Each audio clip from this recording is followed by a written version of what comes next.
Figure TV.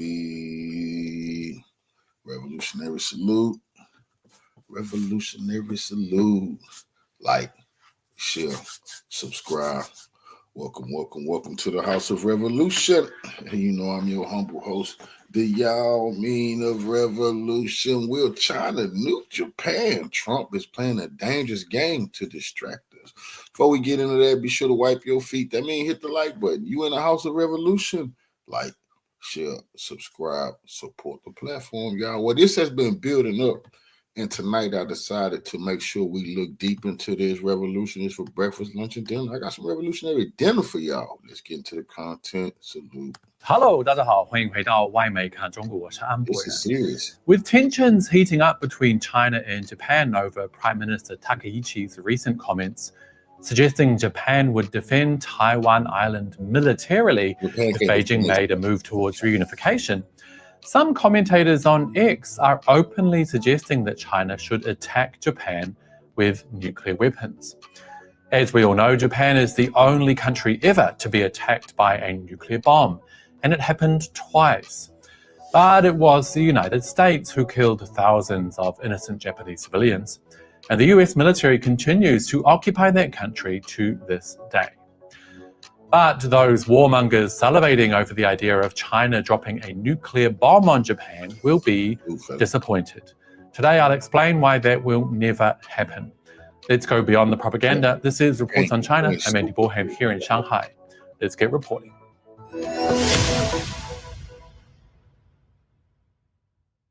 Japan's first female prime minister has yet to apologize or withdraw her statements, suggesting that her country might intervene militarily if Beijing made moves to reclaim Taiwan Island, a comment that sent shockwaves through the region and signaled a possible return to Japanese militarization. Like I mentioned last time, Japan's fascist military left hundreds of thousands dead across the region, not just here in China, but also throughout East and Southeast Asia, which is why Takaichi's comments have been met with such resistance from Beijing, who's demanding the PM retract and apologize. But some are going a step too far, suggesting China should drop a nuclear bomb on Japan over the comments, or drop a nuclear bomb on Japan if it truly did militarily intervene in China's domestic issues. Thankfully, that is absolutely impossible because of China's nuclear policy, as reiterated again yesterday in a white paper released by Beijing. Titled China's Arms Control, Disarmament and Non-Proliferation in the New Era, the paper highlights China's peaceful stance and its very rare policy of not using nuclear weapons first. It reads, China's nuclear weapons are not intended to threaten other countries, but for defense and self-protection.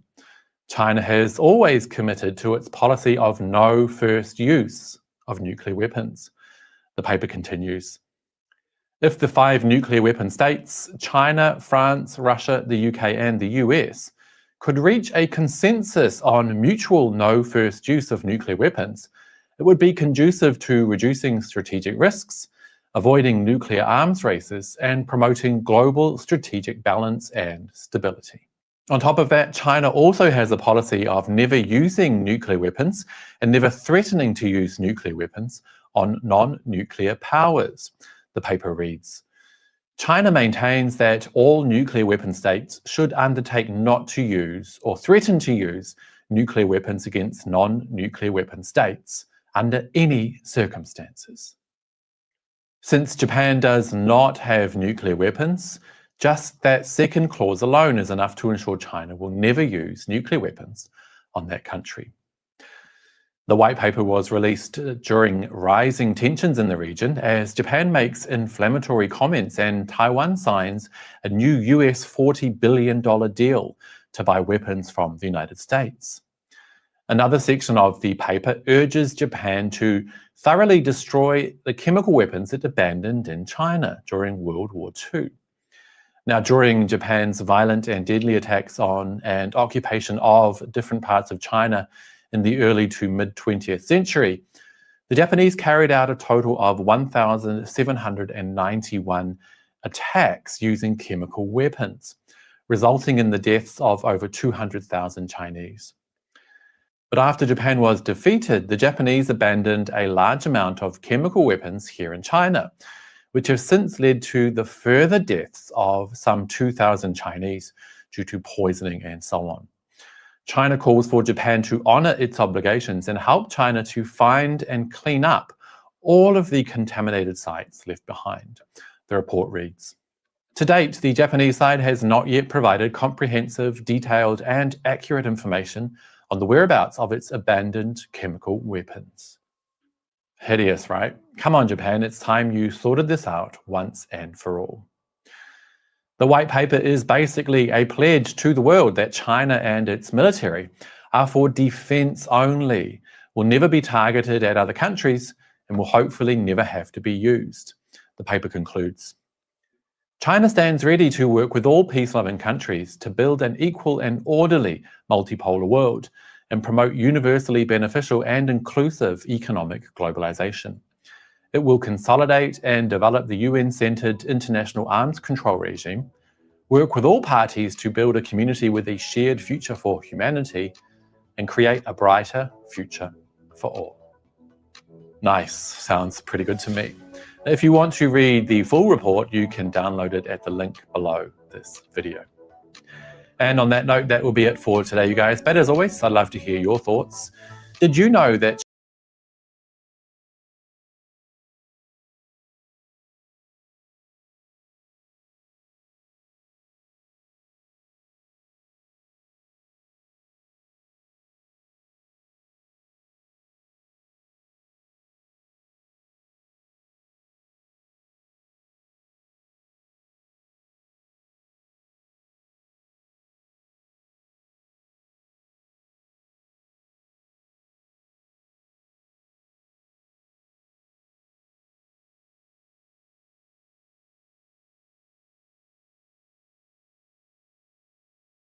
Rising in the Indo-Pacific once again, Japan has accused Chinese fighter jets of directing their fire control radar at its military aircraft near Okinawa. Japan says the confrontation unfolded on Saturday when Chinese J-15 fighter jets launched from the carrier Liaoning intermittently directed their fire control radar at Japanese F-15s patrolling the southeast of Okinawa. Japan calls the incident dangerous and unacceptable. Beijing, however, denies the charge and blames Tokyo instead. Such actions go beyond what is necessary for safe flight and constitute dangerous behavior. We lodged a strong protest with the Chinese side and firmly demanded measures to prevent such actions from recurring. Australia has also waded into the controversy. Canberra has called the whole China-Japan episode deeply concerning. This was when Japan's defense minister met his Australian counterpart in Tokyo. Australia's defense minister, Richard Marles, said that his country has also faced troubling encounters with China's People's Liberation Army. Both the defence forces of Japan and Australia are engaged in the work of asserting the global rules-based order, which is fundamentally important for the peace and security of the Indo-Pacific and for the maintenance of a free and open Indo-Pacific. Meanwhile, China has accused the Japanese aircraft of repeatedly approaching and disrupting its pre-announced carrier training east of the Miyako Strait. Beijing has urged Tokyo to stop slander and refrain frontline operations. Locking on aircraft's fire control radar is one of the strongest signals of potential hostility. Locking it on another military aircraft usually indicates the possibility of a missile launch, and forces the targeted plane to take defensive measures. Tensions have already been mounting between Beijing and Tokyo. This is after Japan's Prime Minister Sanae Takaichi recently warned that a Chinese attack on Taiwan could trigger a response from her country. Taiwan lies just 110 kilometers from Japan's westernmost island, Yonaguni. The standoff comes as China expands military pressure around Taiwan and increases naval activity across East Asian waters. Just days ago, more than 100 Chinese vessels were reportedly observed across the region. Japan also scrambled jets last week as a Liaoning escorted by 3 destroyers moved from the East China Sea into the Pacific. It is China's second major carrier deployment since commissioning its third carrier, the Fujian, last month. These radar confrontations are not new. Japan accused China of a similar act in 2013, and Beijing made the same claim in 2016. Earlier this year, Chinese jets reportedly flew dangerously close to a Japanese patrol aircraft.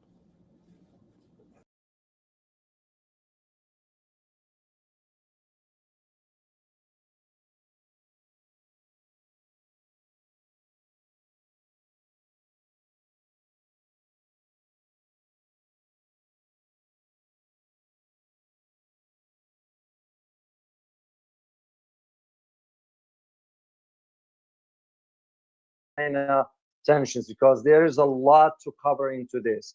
And given your background in history, I figured we'll start with the island, the history of the island, if you will be kind, Carl, just to give my community a brief understanding of how this came to be. Then we'll move into the geopolitical aspect of the tensions and the economic aspects of it. If you will. Well, there is territorial dispute between China and Japan in the East China Sea over the Diaoyu Islands, but the main issue really is over Taiwan. All started with Taiwan, and everything started with the first Sino-Japanese War of 1894 and 1895, because the Diaoyu Islands, what Japanese call Sengaku, there were a group of uninhabited islets in the East China Sea. Now, up to China was the first one to map it, give it a name, Diaoyu Islands. And then in 1885, this after Meiji reform in Japan, Japan is starting to become industrial power. They were thinking about annexing the island. The Japanese internal minister petitioned the Japanese government to annex the island of Diaoyu Islands, but at the time, the Japanese Prime Minister Inoue said, "Well, okay, let's hold off for a second, because the Chinese map, Chinese already given a Chinese name, Diaoyu Island. They obviously claim it. Let's not cause our problem with China yet." This was 1885, 10 years before the first Sino-Japanese War. So, and this is internal Japanese official government document. So they put off because they are afraid to, challenging China's claim. Then what happened in 1894, 1895 is that Japan defeated China in the first Sino-Japanese War. And then as a result of that, China had to cede the island of Taiwan to Japan as a Japanese colony. So at that juncture, Japan suddenly claimed, oh, this group of islands, the Diaoyu Islands, is actually no man's land. So it didn't belong to anybody. We're going to formally incorporate it into our territory. But during the Japanese colonial rule of Taiwan, the set of island, Diaoyu Island, it was administered from the Japanese colonial governorship of Taiwan, as part of Taiwan. So, by the way, the Japanese name Sengaku is actually a literal translation from the English name Pinnacle Islands.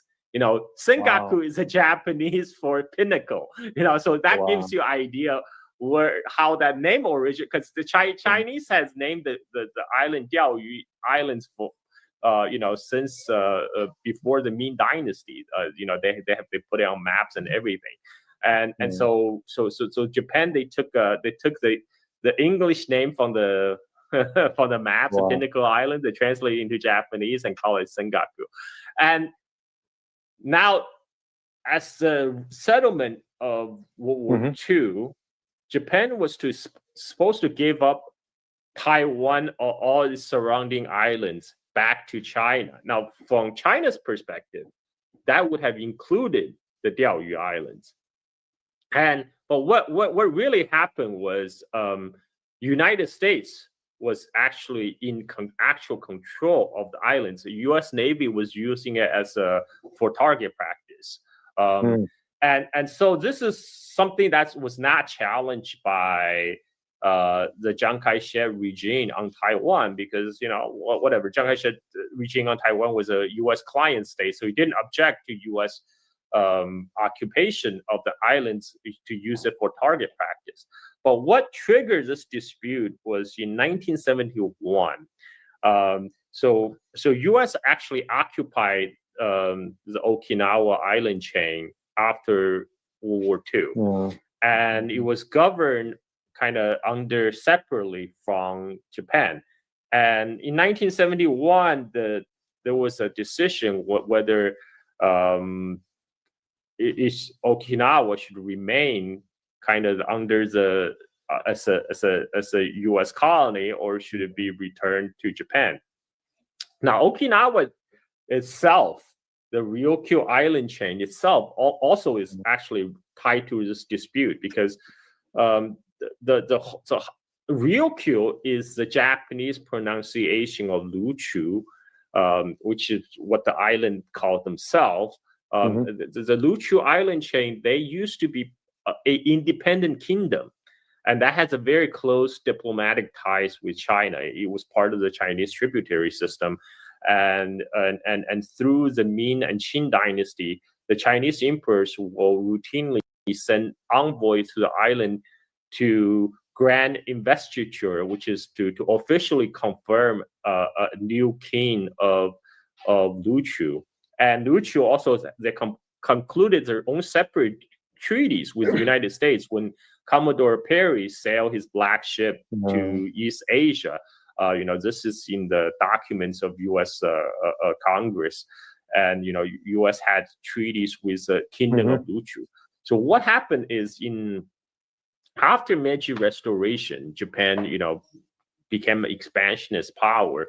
So around 1870s, Empire of Japan officially annexed the kingdom of Luchu. So that's when all these territory disputes start happening with China, because before, Japan homeland did not border China directly, right? China's immediate neighbor was the Kingdom of Luchu, which is already in a tributary status within the Chinese imperial system. So there was no dispute. There was no dispute about ownership of Diaoyu Islands, because historically, according to the travel documents, travelers between China and Luchu Islands, the people say once they leave the water of Diaoyu Island, then they're heading home to Luchu Kingdom, and so because of Japan annexation of Luchu Island, that's how they start to claim Diaoyu Island as part of the the rename. So the Japanese also rename. First they refer Luchu by the Japanese pronunciation Ryukyu Islands, but then they decide to rename the main island. They decide to call Okinawa Prefecture, and so but Diaoyu Islands, for the whole entire period of the Japanese colonization of Taiwan, was administered from Taiwan, right? So this is why, from the Chinese side, they assumed that Diaoyu Island should have been returned with the other islands around Taiwan to China, but it was not challenged again by the Chiang Kai-shek regime in Taiwan, because U.S. was a daddy, right? So U.S. can make use of the island however they want. But in 1971, when United States decided to return the Ryukyu island chain to Taiwan, to Japan, again, at that time, U.S. put a vote to the islanders, and the people of Okinawa, they thought, by voting for return to Japanese rule, that they will get rid of the American base, because the choice was whether to remain under the American protectorship or return to Japan. And so many of them opted for returning to Japan, but to their disappointment, nothing changed. The American military stayed in Okinawa, and so they're kind of get punished. They're getting like a sort of double jeopardy. But the dispute arose when United States, when they returned Ryukyu Island administration to Japan, they included the Diaoyu Islands. So that's when in 1971 both China, mainland China, and the regime on Taiwan protested this handover of U.S. Now, for U.S. government's official stance on this dispute, it officially takes no stance on the sovereignty issue of Diaoyu Islands, but yet they still give it to Japan. Handed the control over to Japan. And now, more recently, the United States State Department actually said, well, even though we take no stance on the sovereignty of the Diaoyu Islands, but since it's under control of Japan, you will still trigger the Japan-U.S. Security Pact if China were to militarily take over that place. So U.S. is still militarily pledged to defend the Diaoyu Islands, from China, even though it is officially it takes no stance on the sovereignty dispute. So this is like kind of strategic ambiguity. United States intentionally kind of left a time bomb, like in the China-U.S. China-Japan relationship, because to let it continue to fester. And so right now, what we saw was a kind of increasing strident Japanese position on Taiwan, which is, the Japanese Prime Minister basically ditched the whole decade-long policy of strategic ambiguity, which is to say, for U.S., the strategic ambiguity on Taiwan is to neither confirm or deny that we're gonna get involved in a war over Taiwan, over status of Taiwan. Despite what Joe Biden said during his presidency, when he was asked, will we defend Taiwan? He said yes. But then the White House, came out and walked back to the statements like, Joe Biden didn't know what he was talking about. He was senile. Don't worry about him. But this current Prime Minister of Japan, she's definitely not a senile old man, right? I mean, there's no plausible deniability when she said what she said. And she, for her part, this is a long-term agenda for her. The particular faction of her party, the LDP, because she belonged to a particular right wing of the LDP, the Japanese ruling party, which has ruled Japan since most of the post-World War II. Now, LDP itself is a pretty right-wing political organization, but she belonged to the right wing of the right wing political party, right? So she's like really on the extreme part of the spectrum. And for the Japanese nationalist politicians like her, their goal has always been, quote unquote, return Japanese to the normal country status. And what they consider normal country is that Japanese must have a military that they can deploy abroad. And this has to do with the Japan's peacetime constitution, which was imposed on them by American after World War II, which says, especially Article 9 of the Peace Constitution, which says Japan should not have a military, but you can maintain a self-defense force for the self-defense of the Japanese home islands. And the Japanese right-wing politicians did not like that at all. So they have done their best, try to skirt around the issue or overturn Article 9 of the Peace Constitution. I mean, they, back in the day of Shinzo Abe, they tried to replace it completely with by saying, Japan should be able to act like a normal country, have its own military, and deploy wherever it wants. But the peace constitution is so popular among the Japanese general population because many rightfully saw it as a key cornerstone of Japan's post-war prosperity, because they thought it was because the pivot away from militarism of World War II that allowed Japan to its economic miracle post-war. Yeah. So the peace constitution is still very popular on the Japanese populace.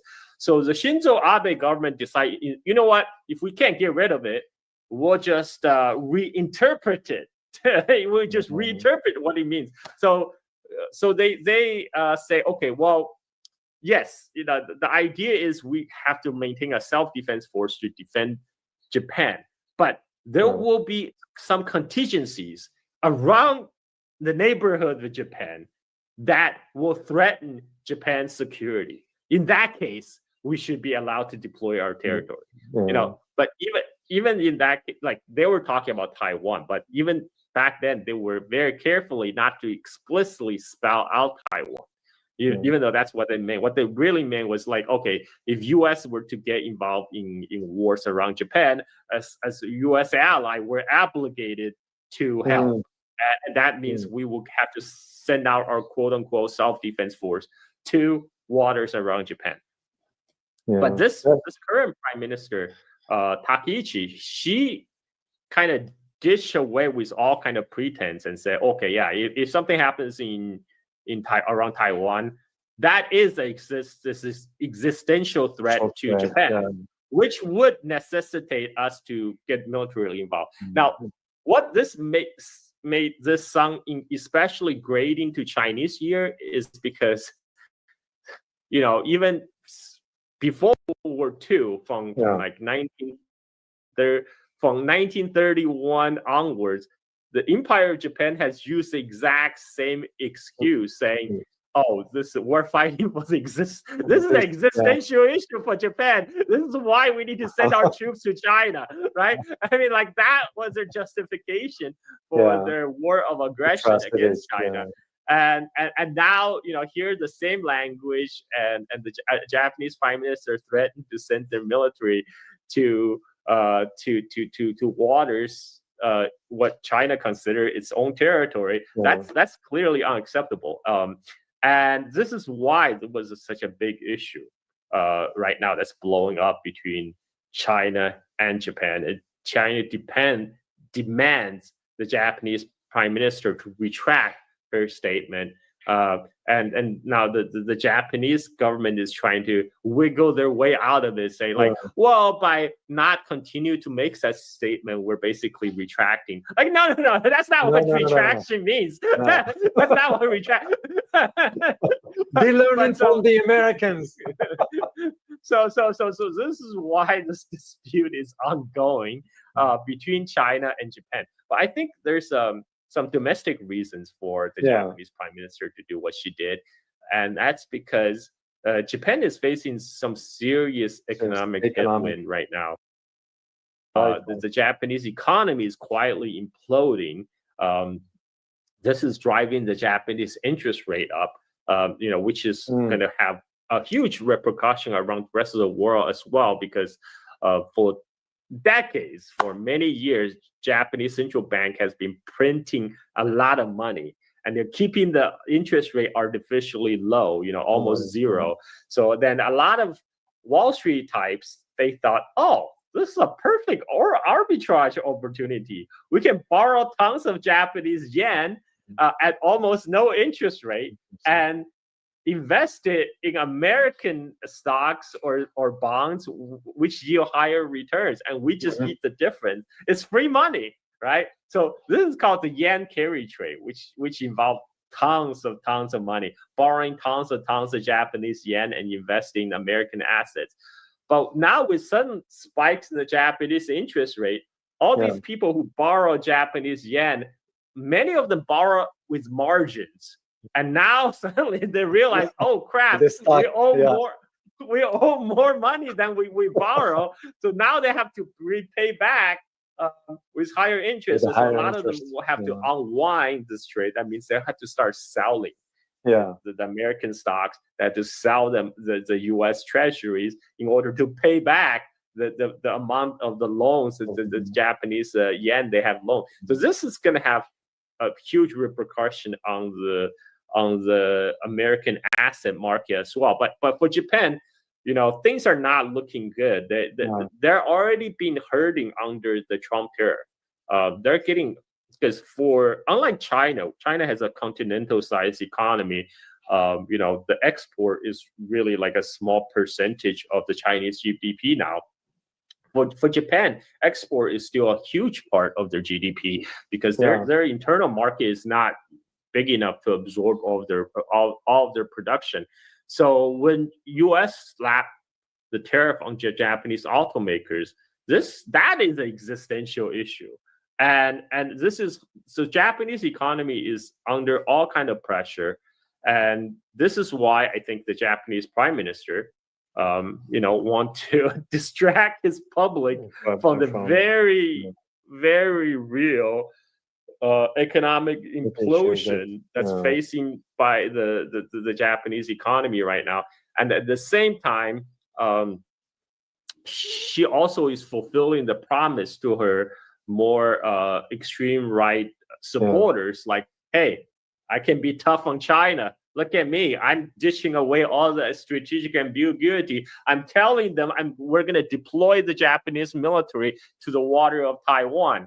And so this, and in addition to that, there's another dimension, is the Japan-US security pact, because the Japanese right wing has made that the cornerstone of their policy for the past few decades. And they thought that, because they have profited from it. Japan basically profited from being the junior partner of the U.S. empire in the East Asia. And what they saw as a result of the Xi-Trump meeting in Korea was there's a temporary truce in the tariff war.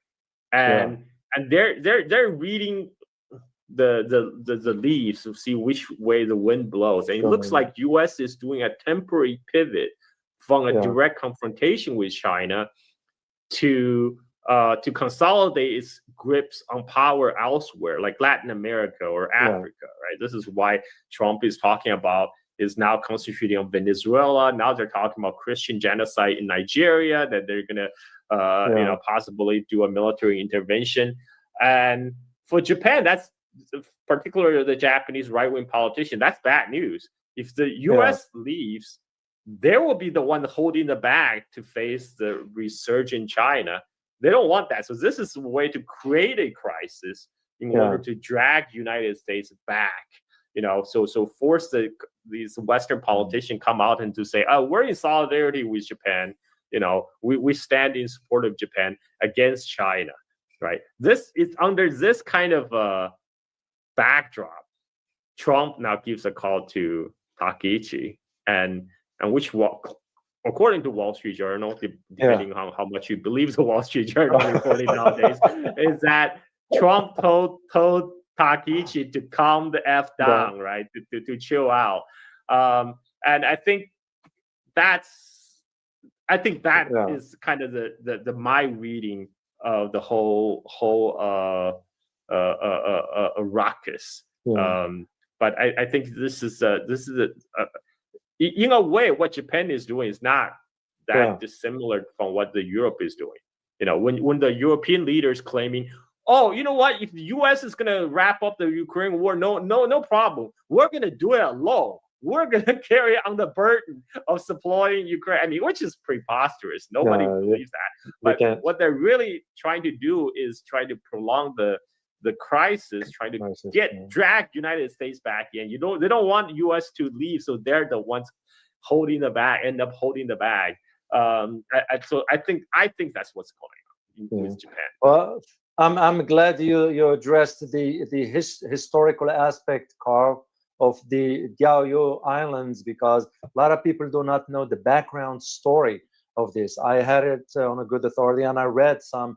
I saw, as a matter of fact, I wish I could have kept I saw a picture, not a picture, a picture of sort from an old archives from way back of where the island was part of China at that time, the empires and so forth. And that in itself, later on, the Japanese start to push against that one, but it was on the record there. And I'm glad you explained this one, at least from a historical perspective. One other thing I wanted to mention, since you brought up the idea of her being on the far right, I knew about her before she became. I read something that, you know, she was a hawkish, Chinese hawkish. I had no idea why she will be till I found out that her protege was none other than Shinzo Abe. And if we know the history of what happened between Shinzo Abe and Chinese a few years ago when he went to the memorial place, you remember that incident, right? You know, and that right there, I put the two and two together and figured she's not up to anything good. And there's a lot of, I mean, and she is part of the Japanese right wing that is in active support of historical revisionism.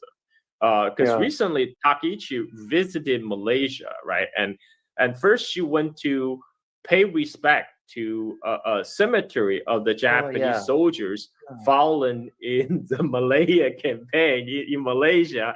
And then she went to, okay, so she's Japanese, she should do that. Okay, whatever. So but then she went to visit to another memorial, which was erected to the British during the Malayan emergency. Now, the Malayan emergency was an anti-colonial war when the British were trying to maintain their control over their colony of British Malaya, which at that time it was between the British colonial authority and the Malayan Communist Party. Right, and the Malayan Communist Party now has a very heavy ethnic Chinese component, and this is because the Malayan Communist Party came into being during the resistance against the Japanese colonial rule during World War II. Now, when Japan first came to take over Southeast Asia after Pearl Harbor, the Imperial Japanese Army specifically singled out ethnic Chinese in Southeast Asia, because a lot of these ethnic Chinese, they have been in support of their homeland struggle against the Japanese aggression. You know, they've been sending a lot of money. Some of them even volunteered to go back to China to fight the Japanese. So when Japan took over Southeast Asia, they specifically targeted the Chinese community in Southeast Asia, whether in British Malaya, Singapore, or Dutch East Indies, and so this caused a lot of these ethnic Chinese population to join the resistance against the Japanese, and you know, at that time was led by the Malayan Communist Party, and so after the war, after Japanese surrender, you know, initially the British supported the insurgency against Japan, but when the British came back, it's like British like, okay, you communists have to give up your weapons, you know. and so this started the anti-colonial struggle, and that's called the Malayan insurgency, and so Takaichi knew this history, yet he went to the memorial to the British soldiers in the Malayan insurgency, and then what she's trying to do is trying to link up the two. It's like, hey, look, we the Japanese and we the Western democratic allies, see, we fought on the same side. we fought those commie Chinese, you see? We're part of the same struggle, which is complete historical revisionism of what happened in World War II, right? I mean, like, but that's the type of the, you know, kind of the party ideology she represents. She's appealing to kind of the anti-communism part of the West to see, hey, like, we're actually allies together in this. Japanese imperial. So so this is it's very unfortunate that you know, this is gonna throw a wrench into the China-Japan relationship for a long time. For sure. You know, I just don't see how this is gonna resolve anytime soon.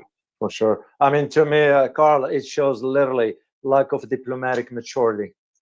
That's basically what I put it. For a prime minister, and there's knowing, and I am sure she does, knowing the history of what took place in Nanjing, for example, 1931 all the way to 1945. I mean, yeah, I was there. I went on the ground. And I saw those images in the museum. I mean, heartbreaking. I can't even talk much about all that. It's just the idea of a prime minister will provoke another country that never forget those scars. You know, you're talking about ancestors of Chinese people that have been sacrificing and been sacrificed and been sort of died in a horrible manners.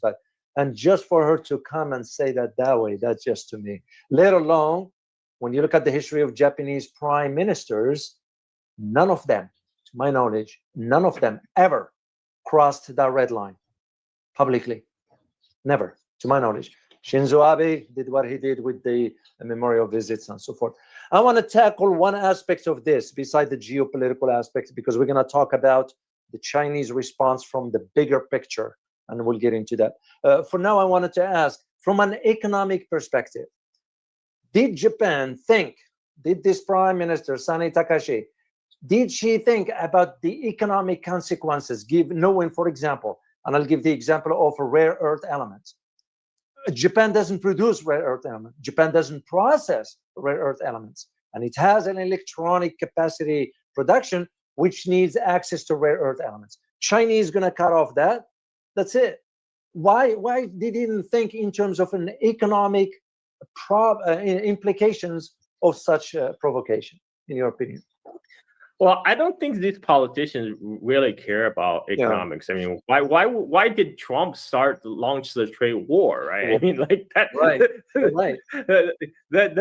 I think they're more concerned about in immediate terms, you know, whether to win popular support among their voter base, whether to curry favor with their, with their master in Washington, or whether to maintain their hold on power. I think that's more has more priority than how the economy is going, because the Japanese economy already took an immediate hit when the Japanese GDP, 7% of Japanese GDP is tourism, and Chinese tourists represent one of the largest segment of tourists coming to Japan. And so, they only second after South Korea. So a lot of the Chinese tourists already canceled their flights to Tokyo, their planned vacation. So that's going to hit a lot of the Japanese economy immediately. Yeah. And then there was reporting of Japan trying to seek U.S. help in furthering semiconductor sanction against China. There's a lot of Japanese. Yeah, there's a lot of Japanese companies that supplying components, semiconductor production components to China. So they thought, okay, but we cannot do it alone. We're going to need the help of the United States. Yeah. But again, China already showed they have the ultimate trump card, which is rare earth. They cut off the rare earth. That's it. There's no more modern industrial production. And I think Trump understood that. Trump understood that after the trade war, when China started playing the rare earth card. And I think Japan is gonna have to learn the hard way. Yeah, for sure. There is one aspect of one behavior from the governor of Taiwan. What's his name? Li Chang-te. I think he was eating some sushi or something just to agitate the Chinese, because what he was saying is that, hey, I'm going to be, I know, Carl, I saw that and I was like, what the heck? What's wrong with this guy? They just lifted the ban on Japanese seafood just after this incident, right? Taiwan had maintained a ban on Japanese seafood since the Fukushima incident up till now. And now the quote-unquote president of Taiwan trying to cash on some points by lifting the Taiwan ban on Japanese seafood. And he publicly went on eating the seafood from Japan. That reminds me of that Obama, drinking the water from Flint, Michigan.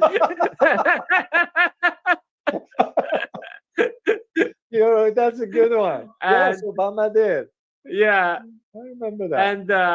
But this is not going to make a dent. The level of seafood import from Japan to Taiwan, that doesn't even compare to the amount the Chinese market consumes. You know, the largest market is still China. There's no way they're going to make up for the loss of the Chinese market. You know, like no matter how much Fukushima sushi you're going to consume, it's not going to compete with a amount that you lost, you know, by losing the Chinese market. Just like the American soybean farmer found out. Oh yeah. No, the farmers are pissed here. I mean, once again, as I mentioned, the media is not disclosing, but the farmers are pissed at Trump. So forget about no, they don't care because their livelihood. As a matter of fact, Carl, I did read through a private investigator. He's not affiliated with any. I wish I could have kept the link. I read that some farmers here are now taking their own lives. I was heartbroken when I read that. I was, you know, I can only imagine a farmer taking his own life, leaving a family behind, but because he couldn't take it anymore with the losing because the Chinese not buying their stuff anymore, and because Trump caused that one. So straightforward. That kind of news you only read before from like India. You know, like there was like a lot of news report of Indian farmers commit suicide because they're crushed by debt. Yeah, by debt. But now, man, like United States is becoming we have it here country. It's so sad. It's so sad. So.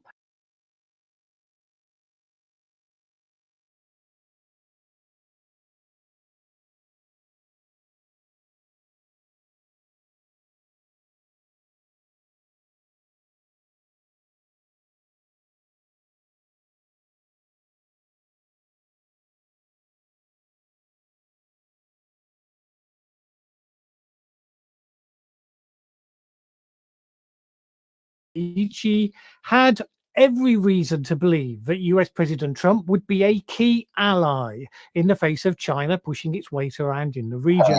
After all, she was aligned to a good degree with the political right. She was following faithfully in the footsteps of Shinzo Abe, who Trump had gotten on with and generally respected. And Japan is strongly aligned with the Trump administration that was urging the nations of Southeast Asia to line up with it rather than with China. So, when one of the first things she did on taking office was to enrage Beijing by saying that a Chinese attack on Taiwan would be an existential threat, one that would fully justify Japan deploying its military, she hoped to get President Trump's solid backing. Based on his pronouncements and the administration's public strategy, that would have been a reasonable hope if you overlooked the fact that Trump has zero track record of standing alongside partners or allies, indeed seems not to understand what an ally might even be, or at least not to understand that it might involve a two-way benefit, rather than just America taking more generously than it does even from others. And so it seems, having provoked the storm, Japan is left urging the United States to give it more support, but so far to no avail. Shigeo Yamada, Japan's ambassador in Washington, has reportedly asked the Trump team to step up its public support for Tokyo. After all, the US ambassador in Japan, George Glass, had told reporters just last month that Trump and his government, quote, have her back, and suggesting their support was unshakable. Well, unshakable, but apparently not stirred.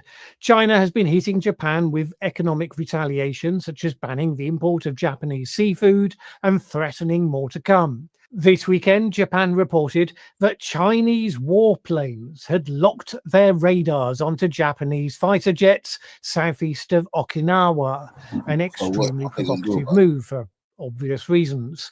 Takaichi told reporters this: Japan has strongly protested to the Chinese side, and we firmly requested measures to prevent recurrence. We will respond calmly and resolutely. And President Trump said, well, some stuff about Joe Biden being terrible and his new ballroom being terrific. Of course, the worry for Japan is that as they face the growing ambition and military strength of the regional superpower, and whereas Japan was part of a strong bulwark against that superpower being simply able to do whatever it wants when standing shoulder to shoulder with the United States along with South Korea, it is much more exposed if the US is AWOL. Now, Europe has cause to be acutely aware that the United States went AWOL pretty much from the very start of the Trump second term. But Japan had expected and hoped that America's interest in pushing back on China, as Trump had done more vigorously in his first term, as they said was a priority over Ukraine, that would make it a more engaged presence in the region. And maybe it is, but always on Trump's terms, not theirs. And as the new national security strategy published 2 days ago made clear, pretty much always from the point of view of America making money, not engaging with geopolitics. Hence why the US has been downgrading China from being a superpower military threat to being an economic rival who could, if handled properly, be a major economic opportunity. So while Japan is the butt of aggressive Chinese rhetoric as a result of Takaichi's comments, Trump is said to have told his team, including the team that drafted the security strategy, by the way, not to take any actions that could jeopardize the trade deal he outlined with Xi Jinping back in October. Takaichi had specifically said that Japan would aid US forces if they were attacked while defending Taiwan from China. Christopher Johnston, a former top White House Japan expert, back from the days when they employed country experts in the White House, he told the Financial Times this was the clearest statement ever made by a Japanese prime minister about Japan's obligations to the US during a Taiwan contingency. Setting aside whether it was wise to make that statement publicly, it was one that Washington should have embraced. Well, instead it was met with silence. Having made reference to whether it was wise for her to have said what she did, it's worth remembering that Trump's Undersecretary of Defense for Policy, Elbridge Colby, had pushed Japan to make clear what role it would play if the US and China went to war over Taiwan. She was literally answering the question she'd been asked. Now, maybe if Takaichi had also said she was nominating Trump for a Nobel Peace Prize or sending him a golden something. But then wait, yes, Takaichi already did that, at least the first one, over a month ago. Still not enough, apparently, when it involves taking courageous action in the face of someone big enough to fight back. Trump was asked about the Japanese request for more support, and he waffled on about how his relationships with Takaichi was great, which is what he also said about Xi Jinping. Right at the moment, China was fighting back hard against his tariffs. He was asked separately about the words of a Chinese consul general in Osaka, Xu Jian, who had said of Takaichi, quote, "If a filthy neck sticks itself in uninvited, we will cut it off without a moment's hesitation." China was not our friend, was it? Laura Ingram asked Trump. A perfect opportunity for him to express support, especially bearing in mind that his friend, her predecessor, Shinzo Abe, had been assassinated. Instead, he said, a lot of our allies are not friends either. Our allies took advantage of our trade more than China did, which the Japanese could be excused for thinking was not to be counted as support of any kind. So it has been left to Japan and Australia to give public reactions to China's incident with the warplanes. Australian Defence Minister Richard Marles told a news conference this: "We are deeply concerned by the actions of China in the last 24 hours." And he added that Australia does not want to see any change to the status quo across the Taiwan Straits, even while acknowledging that China is a major trade partner for Australia. We continue to advocate to China about these issues, again in a very calm, sensible and moderate way. Now, it's no surprise to the rest of the world that calm, sensible and moderate is not the Trumpian way. But all of those who used to see foreign policy as the one area where countries pursued their national interest in a generally pragmatic way, and hence with little variation with changes of government, they have come to understand that is not the world we live in anymore. Commercial gain is everything, for the United States anyway. Indeed, when confronted with geopolitical action and ambition, for instance on the part of Russia in Ukraine, America is left scratching its head stupidly, unable to understand why promising great economic deals doesn't make that all go away. And speaking of which, Russia's President Putin has been quick to join together with China in the rhetoric against Japan. Beijing and Moscow agreed to, quote, resolutely uphold the outcomes of World War II victory and to counter any attempts to revive fascism or Japanese militarism.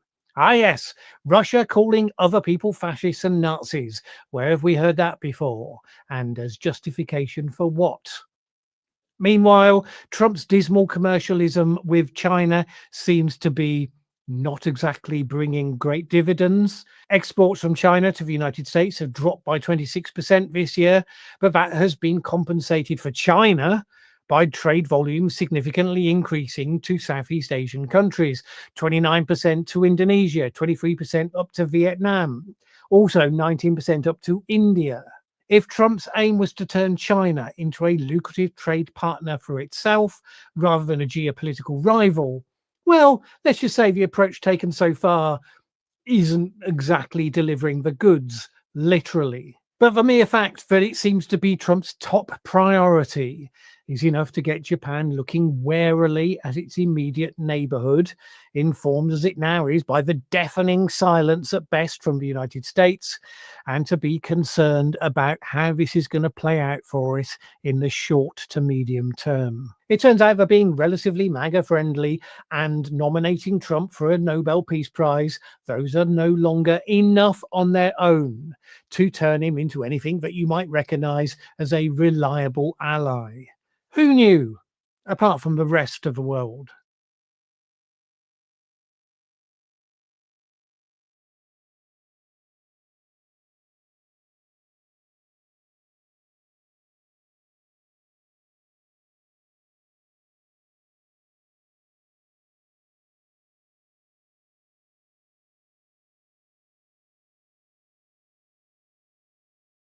ever forgive what Japan did to the Chinese people.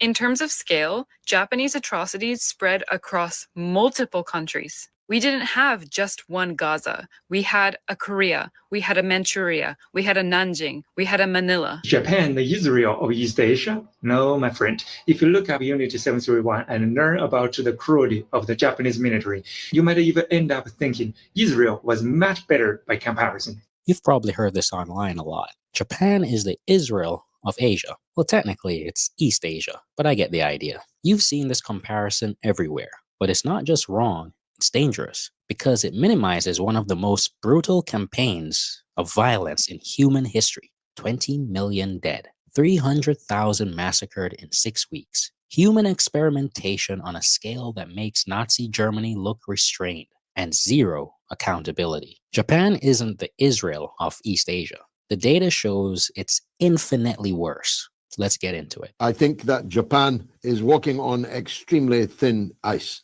in the provocations that they are currently allowing the US to manipulate them into making. I've spent a lot of time in China. I was there just a couple of weeks ago. There is visceral feelings about Japan in China.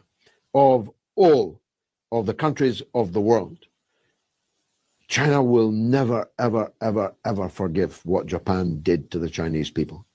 They murdered more than 20 million Chinese.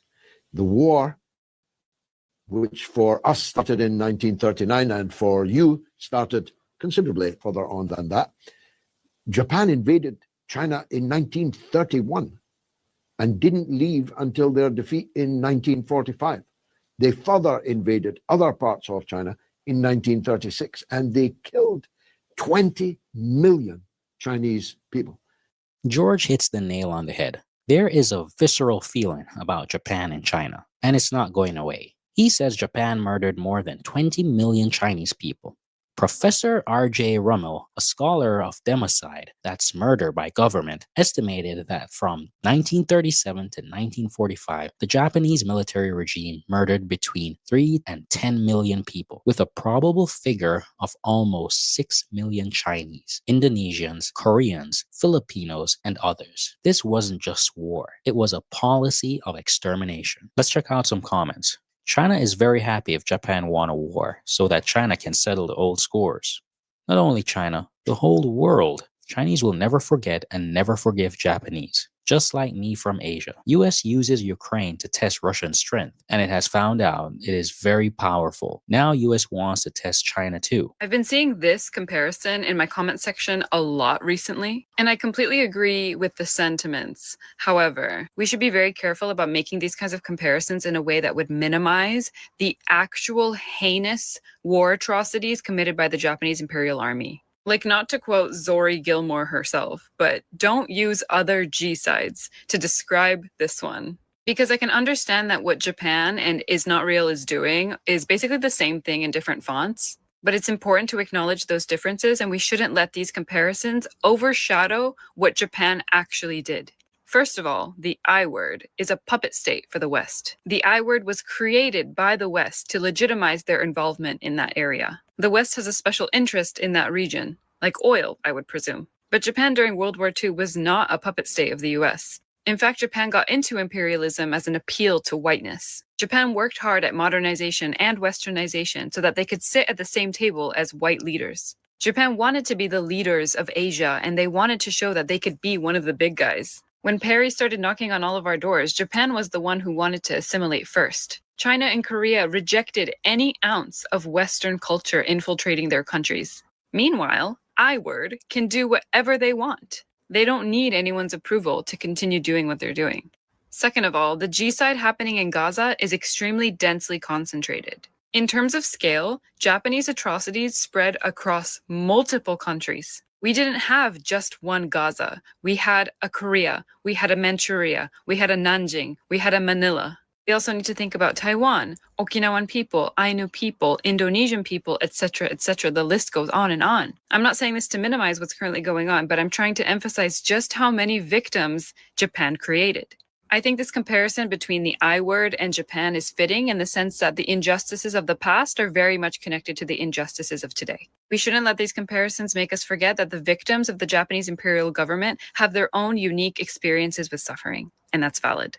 This is such a critical point. Don't use other genocides to describe this one. Japan wasn't a puppet state. It was a colonizing empire with ambitions to rule all of Asia. And the scale of their atrocities is something many in the West just don't comprehend. She mentions we didn't just have one Gaza. We had Korea, Manchuria, a Nanjing, a Manila. And she's absolutely right. The data backs this up. The Japanese democide wasn't confined to one area. It was a continent-spanning horror show. In the Philippines, the Japanese murdered nearly 14 out of every 1,000 people. In Indonesia, a minimum of 75,000 were killed in massacres. In Malaya, up to 100,000 were killed, with Chinese residents specifically targeted. This was a systemic effort to subjugate and brutalize an entire continent. To compare it to anything else is to forget the sheer unimaginable scale of the suffering. And now for comments.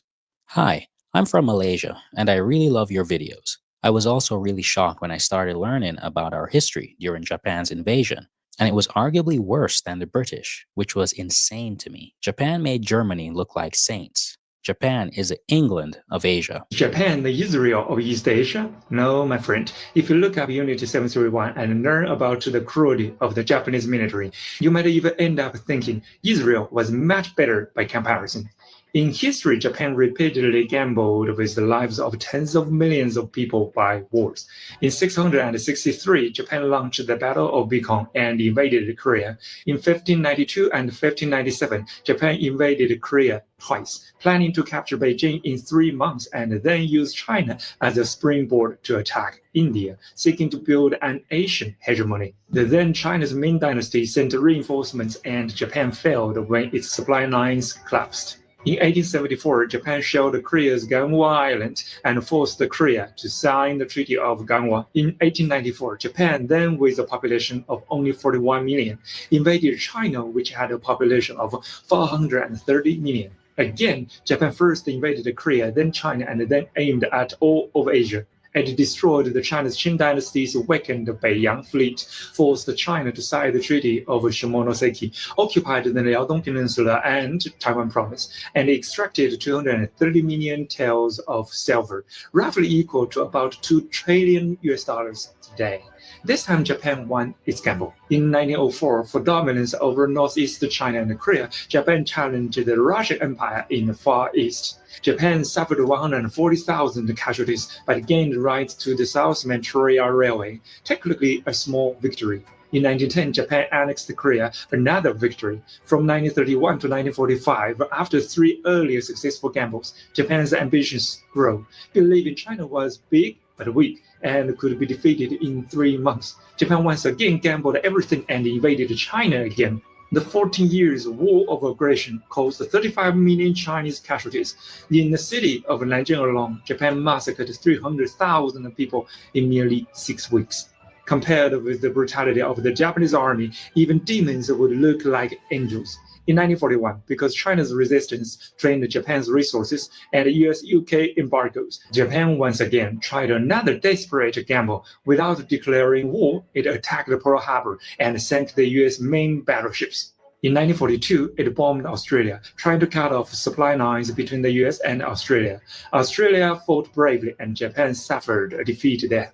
There were many other countries Japan invaded or attacked: the Iraqi Kingdom, Myanmar, the Philippines, Malaysia, Singapore, Indonesia, Vietnam, Laos, Cambodia, India, and even countries you may barely have heard of, like the Solomon Islands and New Guinea. Japan has a tradition of military adventurism and gambling its fate in war. Now it seems ready to gamble again. Imagine it can once more start a war with China. And of course, the old pattern remains. In Asia, it believes it must defeat China first, otherwise China will protect other countries. If Japan wins and controls Asia, it will definitely seek global dominance. And then anyone who Japan defines as inferior will no longer be treated as human. People Japan uses for life experience are called maruda, which means logs or human guinea pigs. This is what Unit 731 did. Anyone could become one of Japan's logs. In the future, if Japan were to occupy East Asia or even all of Asia, it would become an Israel multiplied by 1,000 times, and everyone in the world would become like Palestinians under Japanese rule. This is the core of it. Is Japan the Israel of East Asia? No. As he says, if you look up Unit 731, you might think Israel was much better by comparison.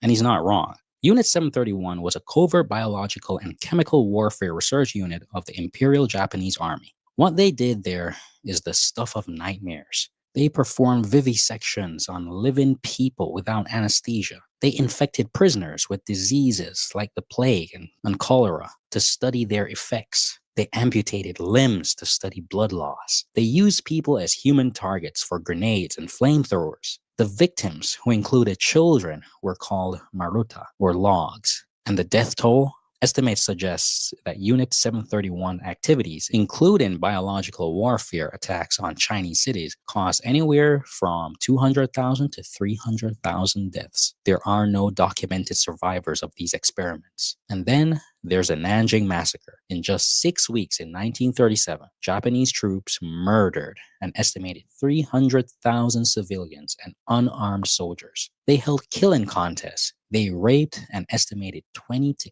80,000 women, from young girls to the elderly, and then often brutally murdered them.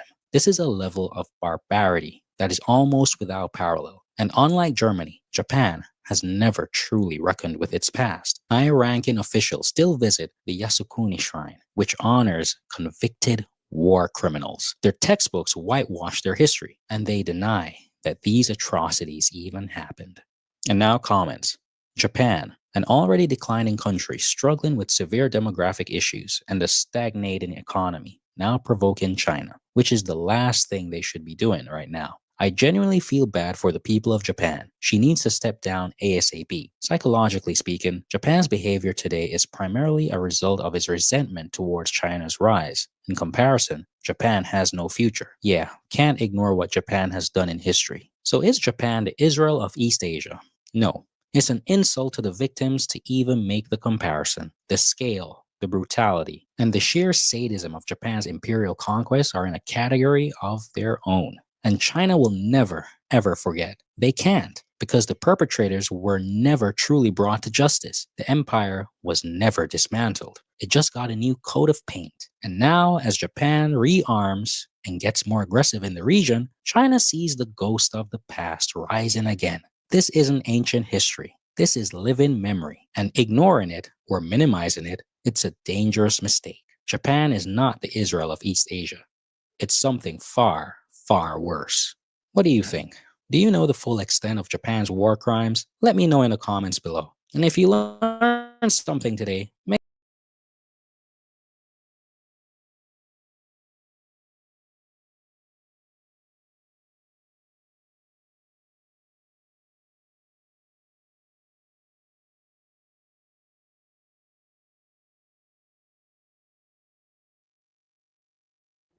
I have written another article for Beijing Review. This one is titled Japan Eagerly Fills Role as US's East Asia Ukraine. And of course, I'm talking about this. This is an article that I reference in my article, how Japan's new prime minister has brought China's wolf warriors back out. And they're acting as if, oh, she's just being a good leader and China's overreacting. What did she say? She's talking about militarily intervening if China does anything to fully reunite Taiwan with the rest of China. Under international law, and according to every nation on Earth's one China policy, any nation that has a one China policy, including Japan and the United States, Taiwan is recognized as part of China. And there is only one recognized government of all of China, and that is the People's Republic of China in Beijing. So when you talk about intervening militarily over any sort of situation involving Taiwan, you're talking about using your military to intervene in the internal political affairs of China. That's what Japan just did. And I don't know why, but I see so many Russian and Chinese sources and journalists and analysts trying to make this out as if Japan is just doing this on their own. Oh, the United States is talking about retreating from the world, which it isn't, has no intention of doing. And so all of these nations, they don't know where their future lies. So they're acting out. They have to be big and aggressive to assert themselves because the US won't be there anymore. As far as I know, there's still tens of thousands of US troops all over Japan, and the military footprint just continues to grow across the entire region. So I don't know where they get this. I think it's part of this delusion of wanting to believe that the Trump administration is somehow changing things when it's obviously only accelerating all of the horrible things the U.S. has been doing for decades, as the Biden administration did, and as the Obama administration had done before the first Trump administration. So let me read through this article, and I will make it abundantly clear that this is the U.S. using Japan as a proxy to pursue its ongoing, decade-spanning agenda to encircle and contain China, and to do to China what has already done and continues to do to Russia, using Ukraine as a proxy. So let me start reading this article, and I will go through all of it. The recent diplomatic crisis sparked by Japan's Prime Minister, Sanae Takaichi, over the issue of Taiwan is not an isolated or spontaneous incident. Again, zoom out and look at the big picture and the pattern that has been established by decades of U.S. foreign policy. It is a calculated step in a broader ongoing strategy by the U.S. and its client states towards confrontation with China, a strategy mirroring that which the U.S. has likewise created to confront Russia through Ukraine and increasingly through the rest of Europe. We see Europe preparing itself to step into the breach as Ukraine's fighting capacity collapses. I've talked about this many, many, many times. Prime Minister Takaichi told Japan's parliament in early November that a Chinese attack on Taiwan, Taiwan being part of China, which lies just 60 miles, 100 kilometers from Japanese territory, would count as a situation threatening Japan's survival. In what shape, form, or matter? Never explained. And could trigger a military response from Tokyo, CNN would report. And of course, Japan does nothing militarily without the say-so of the United States. I used to be a U.S. Marine stationed in Japan, and I watched how the United States dictated terms to their supposed hosts. They were in charge, and Japan was subordinate in their own territory, in their own country. Let's talk about Japan's role as an eager U.S. policy. I mean, the Japanese government. When I was in Japan almost every Japanese person that I interacted with did not want the United States inside their country, and they condemned the government for not doing more to get them out. So let's make sure we're blaming the government instead of the people. And that goes for, when I say America, I'm talking about Washington and Wall Street. I'm not talking about 300 million ordinary Americans who are among the victims of US foreign and domestic policy. The true significance of the Japanese Prime Minister's statements lie in their synchronization with a radical, rapid shift in Japan's defense and security policy, a policy that has been imposed upon it by the US in the same manner in which it has imposed on both Ukraine and the rest of Europe vis-a-vis Russia, as laid out by US Secretary of War Pete Hegseth in a February 2025 directive delivered to Europe in Brussels. We all remember this. I've gone over it many, many times. This was Secretary Hegseth telling Europe that they're going to ramp up military industrial production. They're going to double down on support for Ukraine. They will prepare European troops to move into Ukraine, and all of this to create what is essentially a Minsk 3.0 framework, even though he goes out of his way to say it's not Minsk 3.0, but objectively listening to everything he was saying, it is Minsk 3.0 and even beyond. That's what he was telling Europe to prepare itself to do, to take your 2% of your GDP spent on defense and on NATO, ramp it up to 5%. So now we see Japan doing the exact same thing, all the way on the other side of the planet, but they're doing the exact same thing because they spontaneously thought they would just do the same thing on their own accord, because the US is telling them to. Of course, it's the US telling them to do so. For Japan in particular, this means transitioning away from its post-World War II pacifism into a formidable, offensively capable regional military power, serving as a component of US's containment architecture. It is an extension of US foreign policy. They're not making decisions regarding their foreign policy on their own. It all reflects what Washington wants, Washington gets, and Tokyo simply carries it out, just like Kiev does, just like Brussels does. It is a shift a previously neutral Ukraine has already made, with catastrophic consequences for both itself and the rest of Europe, and one that portends similar consequences for Japan. We remember that Ukraine, originally enshrined in its constitution, said that it must remain neutral, cannot lean too far west or east. It's neutral. It will not have nuclear weapons. It will not allow the militaries of any other country into its territory. It will stay neutral. And it abandoned that neutrality when the US politically captured it in 2014 and installed a client regime that tore up that neutrality because it did not suit US purposes. Suits US purposes, and we can watch as the war in Ukraine unfolds. It demonstrably so is costing Ukraine everything, including possibly its own self-preservation. In October 2025, this article here, Japan's new premier pledges early boost of defense spending, proactive fiscal policy. It almost sounds exactly like what Secretary Hegseth told Europe to do, and then Europe eagerly, obediently did. And now Japan is doing likewise. So it reported that Japan's new prime minister pledged an early boost to defense spending with a proactive fiscal policy. This was quantified when DW, in this article right here, it was quantified as 2%. And so this is matching what Europe was forced to uphold 2% of their GDP on defense, and then it went from 2% to 5%. And as I mentioned in the article, it's targeting 2% military spending per the GDP by March 2026, aligning with NATO's baseline spending requirements and signaling Japan's further integration into a global US-led military bloc. Doesn't matter that NATO is over there and the Quad or whatever else the US is calling it these days over there. It's all part of one gigantic global encirclement and containment architecture the US is constructing using all of these proxies that is politically captured. And it is very likely that this 2% increase is merely an incremental step toward much greater spending in the near future, likely to follow Europe's now 5% commitment to defense spending as demanded by Secretary Hegseth in 2025. President Trump said 5%, and I agree. Remember Secretary Hegseth saying something to that effect.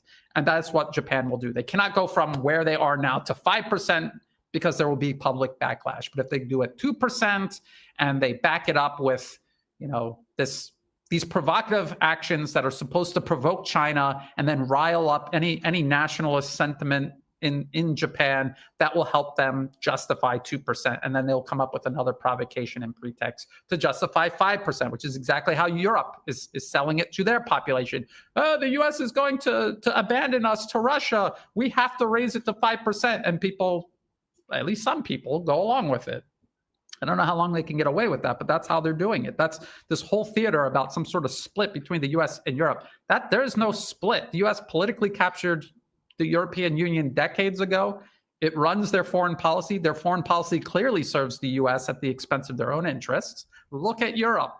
Just look at Europe. It's obvious that they're not pursuing their own best interests. And so there is no actual split. The split is meant to help sell the increase.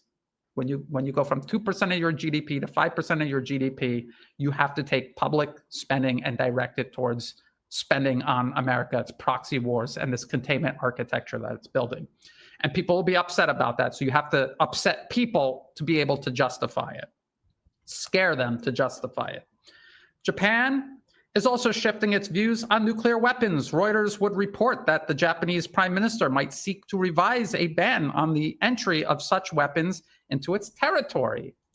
Reuters article, Japan PM waivers on nuclear arms question in sign of possible shift. So maybe they won't acquire nuclear weapons at first, but they'll allow the US to station nuclear weapons on their territory, maybe, or maybe not, but well, let's get to that.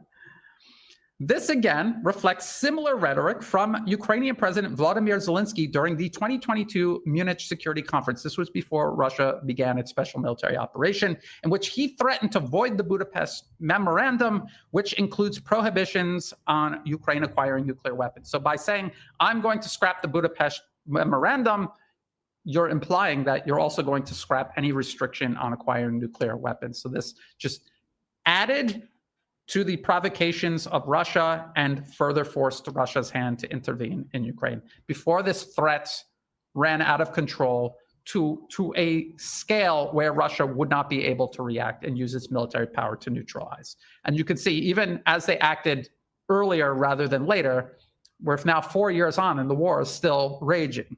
Just as Ukraine presented Russia with an escalated, even existential threat to its national security then, an increasingly aggressive Japan removing the constraints placed on it following its last invasion of China during World War II. Remember, during World War II, Japan invaded China and they mass slaughtered civilians across the country. They caused tremendous damage and suffering to China all throughout the duration of World War II until they were thrown out of China.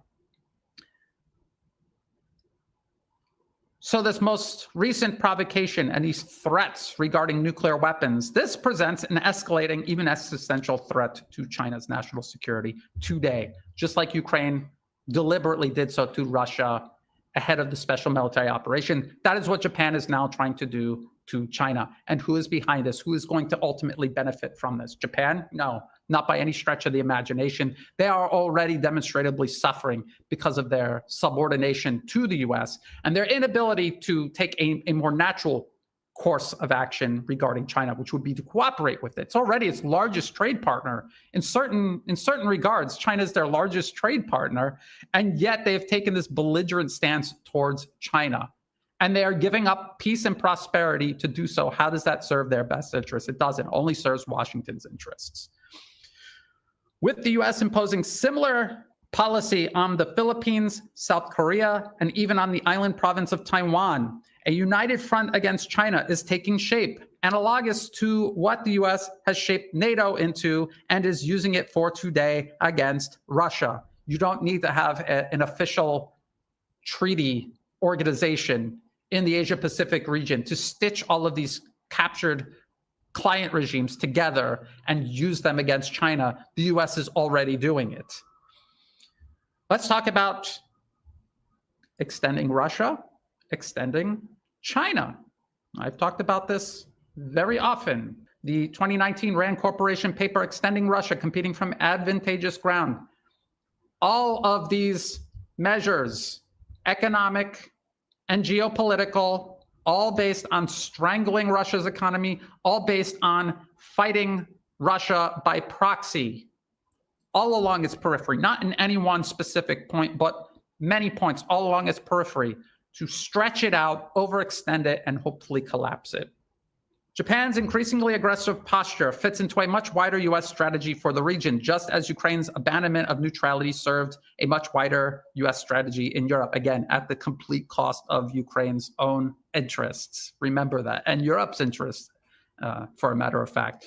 A 2019 RAND Corporation paper titled Extending Russia prescribed using proxies to impose conflicts along Russia's periphery in multiple locations in Ukraine, in Belarus, in the South Caucasus region, even in Syria, Central Asia, Moldova, all of these places, placing economic and political pressure, even military pressure, I would say, upon Russia itself, all aimed at isolating and degrading Russia and eventually precipitating a Soviet Union-style collapse. That is what that paper is laying out. And they have a very similar policy that they are using against China along the same lines. In a similar manner, the US is preparing a regional front of proxies in Asia Pacific to play a variety of roles in confronting and containing China across a number of locations, enhancing the US's own military presence in the region, and to provide a front line the US can support and operate safely behind during any potential conflict, exactly like what it's doing with its proxy war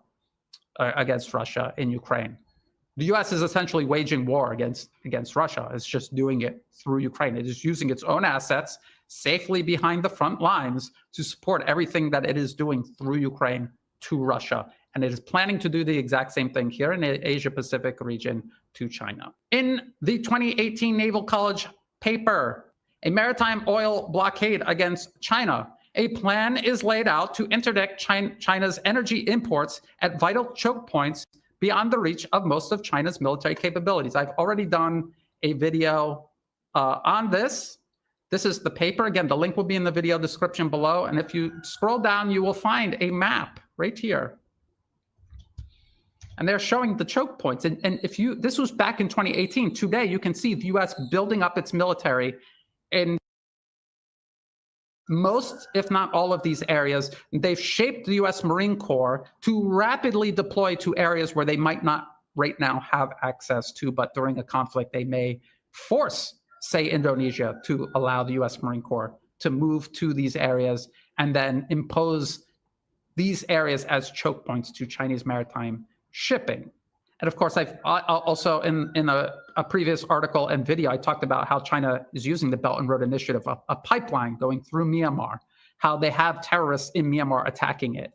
And there's likewise one going from China through Pakistan to the ocean, and they have armed terrorists attacking that one as well. Even in Thailand, there's a high-speed rail line being built to connect to one already in operation in Laos to connect Southeast Asia to China. And they have US-backed opposition groups demanding that that be canceled and working day and night to try to slow it down and even stop it.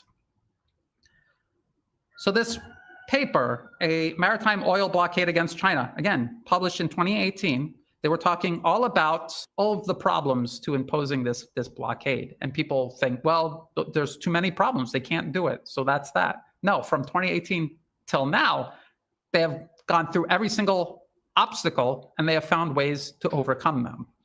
The plan requires not just US military forces to impose what the paper calls a distant blockade, because if you look at this, they're not going to try to blockade ports because they'll just be targeted by Chinese missiles and sunk. They're not going to do something like that. They'll do it way out here where most Chinese missiles cannot reach, or it'll be very difficult to completely stop a blockade from that distance. So that's what they mean by distant blockade. And then they could even impose it much further abroad from China. Say in the Middle East, they could blockade certain areas and make sure anything bound to China cannot get through. And then what will China do regarding that?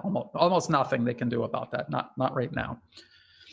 So the plan requires not just the US military to impose what the paper calls a distant blockade, but cooperation from a number of nations to help enforce the blockade and create deterrence against China's desire to break it. So again, this map, these islands, including Okinawa, is in here. That's part of Japan. And Japan, right here, obviously, South Korea, the Philippines, the U.S. is expanding its military footprint in the Philippines, encouraging the Philippines itself to irrationally confront and escalate hostilities with China, its largest, most important trade partner. Even the island province of Taiwan itself, the U.S. has troops on it, and it's compelling the separatist administration there to confront the rest of China. So I mentioned a map accompanying the paper makes clear the vital role Japan, along with the Philippines and the island province of Taiwan, plays in this wider regional strategy. The current U.S. military buildup, including the reshaping of the U.S. Marine Corps, I was just talking about that. Right here, the BBC, 2023, has happened under Biden, the Biden administration, and now it's ready just in time for the Trump administration to start using it, to start deploying it and using it. There was no, oh, that's a Biden policy, we're going to reverse it. No, this is something that fits in perfectly with the continuity of agenda the Trump administration continues as it takes office and executes U.S. foreign policy. And so what was the plan here? Cutting down on infantry, around 3/4 of its towed artillery replaced by long-range rocket systems. Several helicopter squadrons are being cut and giving up all of its tanks. And in turn, it will adopt long-range missile systems it can use to impose maritime blockades. That's what the Marine Corps has been transformed into, a global fast reaction force. Now it is being distilled into a force that can operate in Asia Pacific to impose a maritime blockade on China. That's what it's been reshaped into, specifically to impose a maritime blockade on China, as the 2018 paper laid out. So again, 2018 all the way to today, we can see all of the things the U.S. has actually done to implement and prepare for this policy. People say, Brian, how do you know a policy paper is actually describing something that is or will happen? Connect it to things that are happening in reality. That happened in reality. The U.S. Marine Corps was really reshaped to impose a maritime blockade on China. So when you see a paper talking about a maritime blockade, and then you see the U.S. military completely reorganized in an unprecedented manner to impose a maritime blockade on China, that's probably something the U.S. is seeking to do. Just, common sense. Again, real analysis isn't about what you want to happen and then using confirmation bias and cherry picking data points to build up a convincing argument to convince yourself and others that this is actually happening. It's facing reality, no matter how bleak, following it wherever it takes you, no matter how uncomfortable it makes you along the way. That is what real analysis is all about. So the U.S. military buildup, including the reshaping of the U.S. Marine Corps into a strictly anti-shipping force to be deployed precisely along the choke points described in the 2018 paper I showed you in the map, along with the militarization of proxies like Japan, the island province of Taiwan, and the Philippines, demonstrate the 2018 paper is more than merely a proposal, just like the 2019 RAND Corporation paper. It is a framework the U.S. has since set out to implement, with a remilitarized, aggressive Japan a key component of doing so. You're going to impose a maritime blockade on China. You need a obedient, aggressive Ukraine-style proxy. That's what you need Japan to become. So let's talk about Japan's focus on Taiwan. It's also not a coincidence. Also not something that just cropped up into the Prime Minister of Japan's mind and was blurted out. This is part of the U.S. itself cutting away at its own one China policy, undermining China's sovereignty over Taiwan, and setting the stage for a conflict over the island province of Taiwan. The aggressive posturing by Japan, particularly regarding the island province of Taiwan, again, China's island province of Taiwan, takes place in parallel with an increasingly blatant U.S. disregard for its own longstanding one China policy. Again, the U.S. made this deal with China that it would recognize Taiwan as part of China, as part of a one China policy. And then ever since agreeing to that, they have been salami slicing at it into extinction, which is why you cannot make a deal with the United States. You cannot make a peace deal with the U.S. because the U.S. isn't interested in peace. The current interests driving everything that happens in Washington do not want peace. They want power and they want profit at the cost of everything else. And until that changes, and it isn't changing, it's not even close to changing, until that changes, nothing else can change. You cannot make peace with a nation driven by interests like this. So all they will do is tell you what you want to hear, get you to agree to what they want you to agree to, back down on things they want you to back down on, so that they can then incrementally advance their policy, which is still aimed at subordinating you to them as part of pursuing global primacy. The US State Department's own Office of the Historian hosts the original communique describing the One China policy. It's right here. This is the official, this is state.gov. Joint statement following discussions with leaders of the People's Republic of China, 1972. That is the One China policy.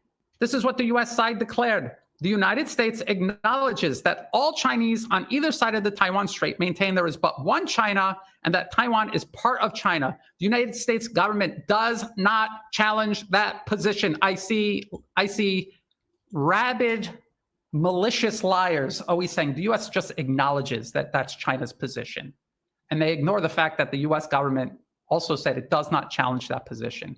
So it's not that, well, that's what you believe. That's not what we believe. That's what you believe, and that's fine. We recognize that you believe in that. We believe in something else. No, they explicitly say they do not challenge that position, which means they're recognizing a one China policy in which Taiwan is part of China and that there's only one Chinese government, the People's Republic of China. That is what they agreed to. But just like every other agreement they've made with anyone throughout their entire history, they reneged. They intended to renege from the very beginning. Before they even sat down with their Chinese counterparts, they intended to renege. They were luring the Chinese in, just like they're luring the Russians in.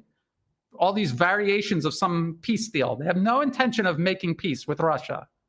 And they have no intention of making peace or recognizing or accommodating China. None at all. They're just lowering your guard, hoping that you'll play along long enough for them to get into place what they need to get in place to fully subordinate you down the line. A Soviet Union style collapse, so they can raid what is left of your collapsing country and hopefully prevent you from reemerging, as the Russian Federation has successfully managed to do, despite the odds. So again, the US State Department's own official Office of the Historian hosts the original communique.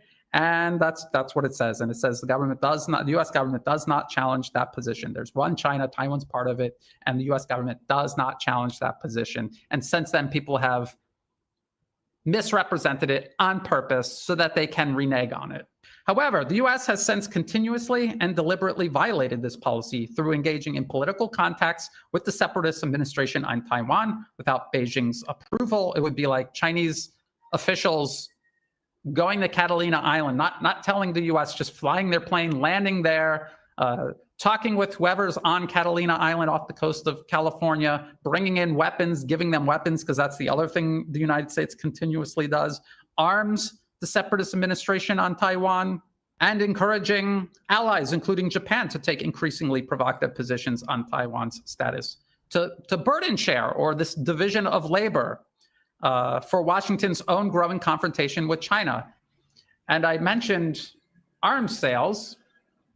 Everyone is telling me President Trump is different. He's fighting the deep state. He's bringing the deep state global agenda to a grinding halt. Well, looks like it's just going at full speed. To me, U.S. approves potential $330 million arms sale to Taiwan, first under Trump. Well, first under his second administration. He sent billions of dollars of arms to Taiwan during his first administration, as did the Biden and Obama administrations. Of course, Angelo Giuliano, a friend and colleague of mine, pointed out to me recently that there's this huge backlog of what the U.S. has sold all of these weapons to Taiwan, but it has not actually built them or sent them yet because its military industrial capacity is insufficient, and it's busy trying to wage this proxy war against Russia in Ukraine. It's also waging this war, direct and indirect war, against Iran all across the Middle East. And it's also trying to build up its own military capacity to wage war against China, but then also arming all of its proxies in the region. So weapons are in short supply.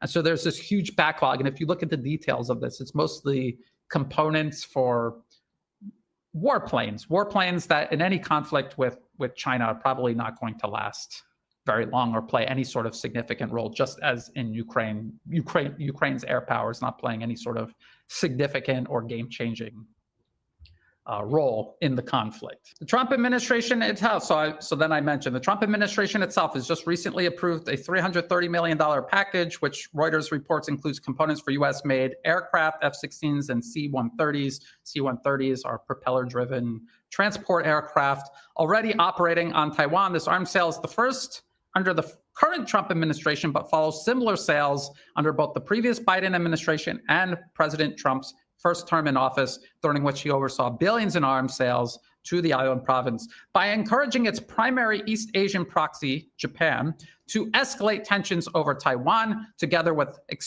expanding military expenditure and hints at shifting its position on nuclear weapons, the US is actively pushing a key geopolitical flashpoint toward conflict, and in the exact same manner it used Ukraine to provoke a war with Russia. This is exactly what the US just did with Ukraine from 2014 onward. Now they are doing it with Japan, and also to an extent with the Philippines and even the island province of Taiwan.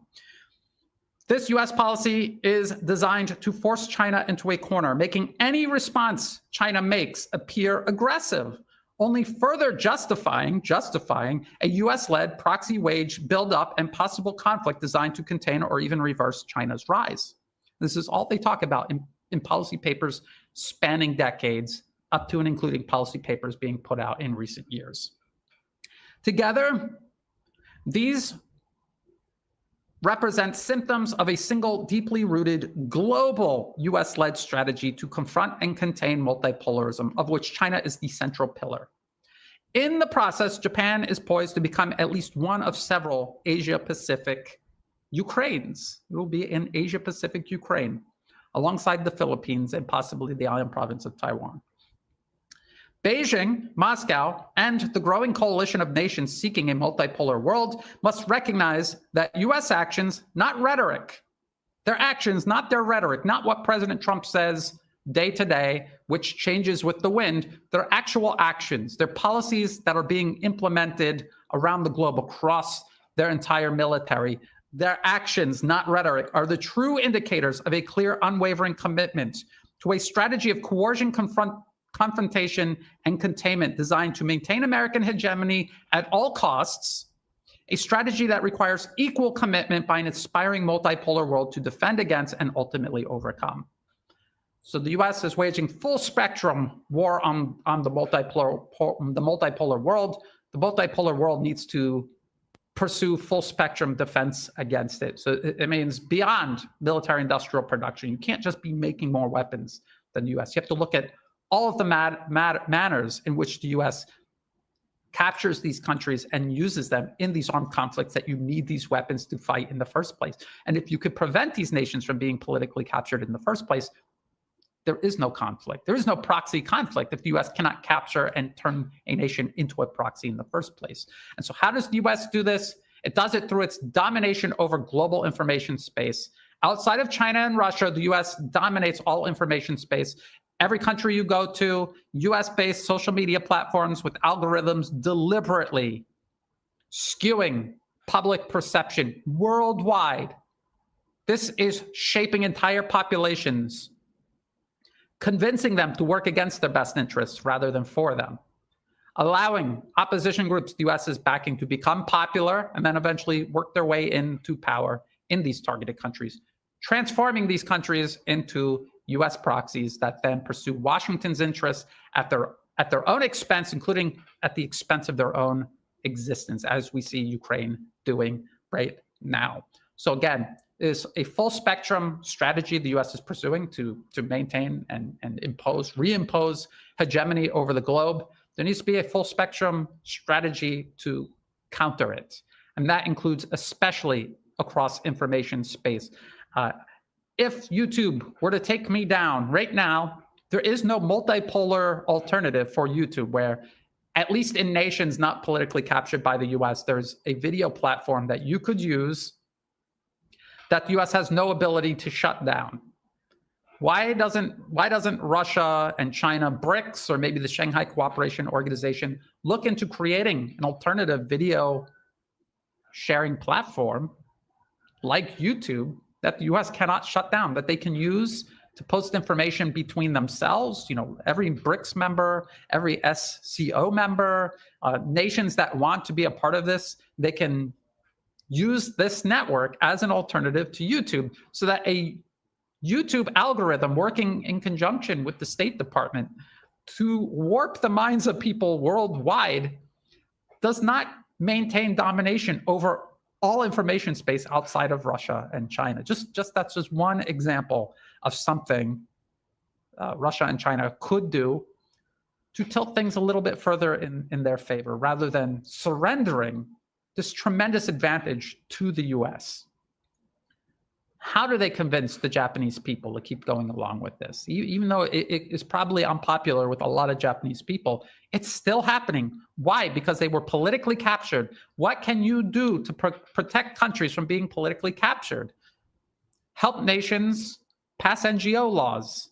Help them parry the punishments the US will impose on these nations for passing NGO laws. Cut the money off from the NED to these opposition groups that are taking over these countries, and then merging in with this effort led by the US to strangle multipolarism. Things like that. Thinking outside of the box, thinking beyond just traditional means of defending national security, standing armies, air defense. Even we're talking about cybersecurity, going into space, but we're leaving information space worldwide completely undefended and at the mercy of the US. Why? So that's the video. That's where I'll leave it today. If you thought this video was interesting, please like and share. Think about subscribing. It's free to do. It helps the channel grow.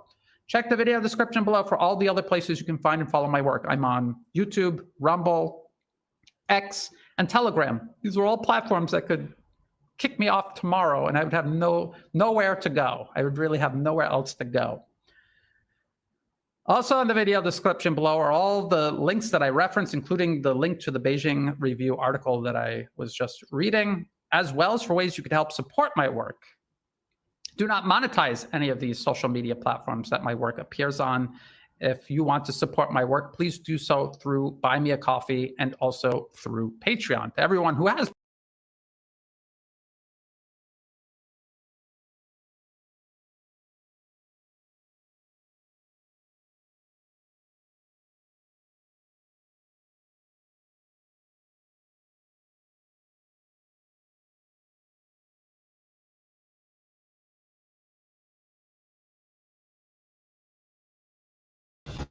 If a third world war is going to erupt, chances are it will be over Taiwan.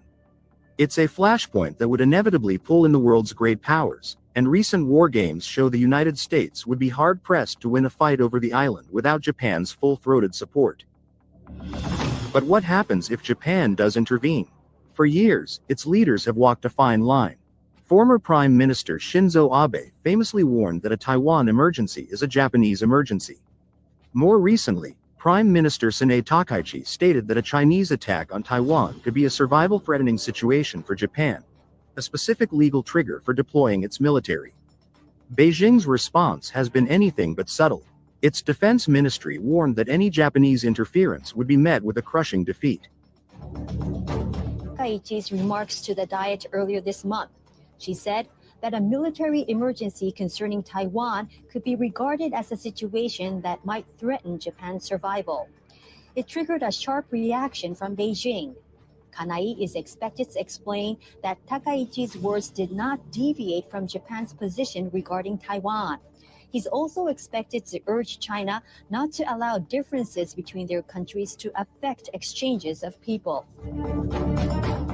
This isn't just tough talk. China has a detailed, multi-pronged strategy designed to completely neutralize its island neighbor. From the depths of the sea to the digital battlefield, Beijing's war plans are already in place. So, how, exactly, would China plan to take Japan out of the fight? We're going to break down the 4 specific military domains China would unleash to crush Japanese forces, and what it would mean for the future of Asia.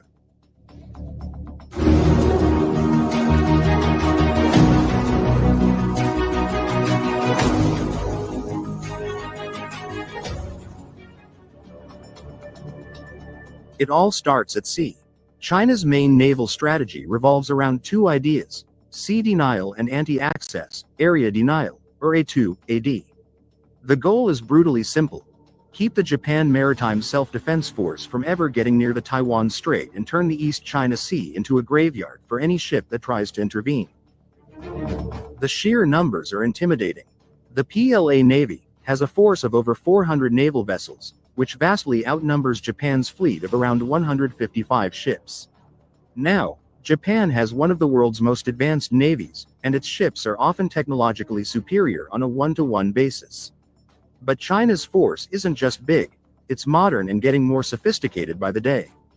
The PLA Navy now operates 3 aircraft carriers, the Liaoning, Shandong, and the new, advanced Fujian, along with powerful cruisers and destroyers. These forces are concentrated in the Eastern and Southern Theater Commands, ready to be the tip of the spear. But the most serious threat might be the one you can't see. China's growing submarine fleet, a mix of nuclear-powered and advanced diesel-electric boats, is designed to hunt down and sink Japanese warships and cut off their critical supply lines. PLA submarines are already ramping up their activity in the waters around Japan, using strategic choke points like the Yonaguni Channel to practice surveillance and anti-submarine warfare. They are, in effect, mapping the future battlefield for a war of attrition. To make things even more complicated, China is a master of hybrid warfare at sea. The China Coast Guard now runs joint patrols with the PLA, blurring the line between law enforcement and military action. We've seen this around the Senkaku Islands, where swarms of Coast Guard and maritime militia boats are used to bully and overwhelm an opponent without ever firing a shot. In a Taiwan war, this gray zone fleet could be used to blockade Japanese ports and tie up their naval forces, keeping them from ever leaving the harbor. The plan is to isolate Japan's navy, making it too dangerous to deploy and ensuring it can't affect the main battle over Taiwan. Of course, any modern war is also fought in the air. For Beijing, achieving air superiority over the East China Sea isn't just a goal, it's non-negotiable. And its strategy against Japan is all about overwhelming force. The PLA Air Force has a huge numerical advantage, with over 3,000 combat aircraft compared to Japan's roughly 350 to 400 frontline fighters. This includes a growing fleet of J-20 Mighty Dragon stealth fighters. While Japan's F-35 is an incredibly capable stealth jet, the J-20 is a formidable opponent built specifically for this region. With its long range and supercruise ability, and as it continues to be fitted with powerful new WS-15 engines, the J-20 is designed to dominate the airspace over the first island chain. In a fight, China wouldn't play fair. It would throw waves of fighters at Japanese and American forces, aiming to saturate their defenses and win by sheer quantity. But it's not just about dogfights. China's long-range strike capability is a core part of its strategy. H-6J bombers, flying from secure bases deep inside mainland China, can fire long-range cruise missiles like the CJ-10 and YJ-12. These weapons are meant to rain down on Japanese airbases on islands like Okinawa, as well as on command centers, radar sites, and critical infrastructure.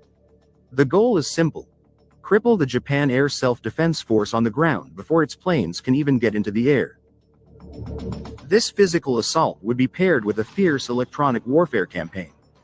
The PLA Air Force would use specialized jamming aircraft to blind Japanese radar and communications, creating chaos in their air defense network. By disrupting the flow of information, China could cripple the effectiveness of Japan's F-35s, which depend on network data to be truly lethal. It's a powerful combination: a massive fighter fleet, long-range precision strikes, and electronic disruption designed to neutralize Japan's air power and clear the skies for an invasion of Taiwan. Before we move on to the third and perhaps most feared element of China's strategy, take a moment to subscribe and hit the notification bell. Understanding these complex military dynamics is more important than ever, and we're dedicated to bringing you the detailed analysis you won't find anywhere else. The third, and arguably most terrifying, part of China's strategy is its massive missile force. The PLA Rocket Force commands an arsenal that is changing the face of modern warfare. This force is China's ultimate area denial tool, designed to hold any target in the region at risk and create a missile umbrella that would make it incredibly dangerous for Japanese and US forces to operate anywhere near Taiwan. The backbone of this threat is the Dongfeng, or East Wind, series of missiles. China has well over 1,200 short and medium-range ballistic missiles that can strike all of Japan. Two missiles in particular are a game-changer for naval warfare. The first is the DF-21D, famously known as the Carrier Killer. It's an anti-ship ballistic missile with a range of over 1,500 kilometers, specifically designed to target and destroy large warships like aircraft carriers and destroyers. Even more powerful is its bigger brother, the DF-26, with a range of 4,000 kilometers. That allows it to threaten not only ships in the East China Sea but also critical US bases in Guam, earning it the nickname, Guam Express. These missiles are launched from mobile trucks, making them incredibly hard to find and destroy before they fire. In a conflict, China could unleash a saturation missile rain, launching hundreds of missiles at once to overwhelm Japan's advanced Aegis missile defense systems. While Japan's SM-3 interceptors are very capable, defending against a massive, coordinated barrage is a whole different ballgame. And the threat doesn't end there. China has also developed a frightening array of long-range cruise missiles, like the YJ-18, which can fly low to avoid radar. Then there's the YJ-21, a hypersonic anti-ship missile. Its incredible speed and maneuverability make it exceptionally difficult to intercept, posing a severe threat to Japan's valuable Kongo-class destroyers. While still being deployed, these hypersonic weapons are a clear message to Washington and its allies about the extreme risks of intervention.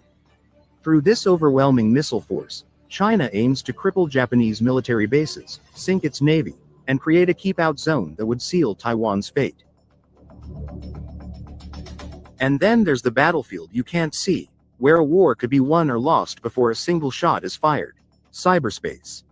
China's cyber warfare capabilities are an asymmetric weapon designed to cripple Japan from the inside out by targeting its critical infrastructure and military networks. For years, Chinese state-sponsored hacking groups have been systematically targeting Japan. Groups with names like Salt Typhoon, Silk Typhoon, and Volt Typhoon have been caught not just spying, but, more alarmingly, pre-positioning for sabotage. Volt Typhoon is a major concern for Western intelligence agencies.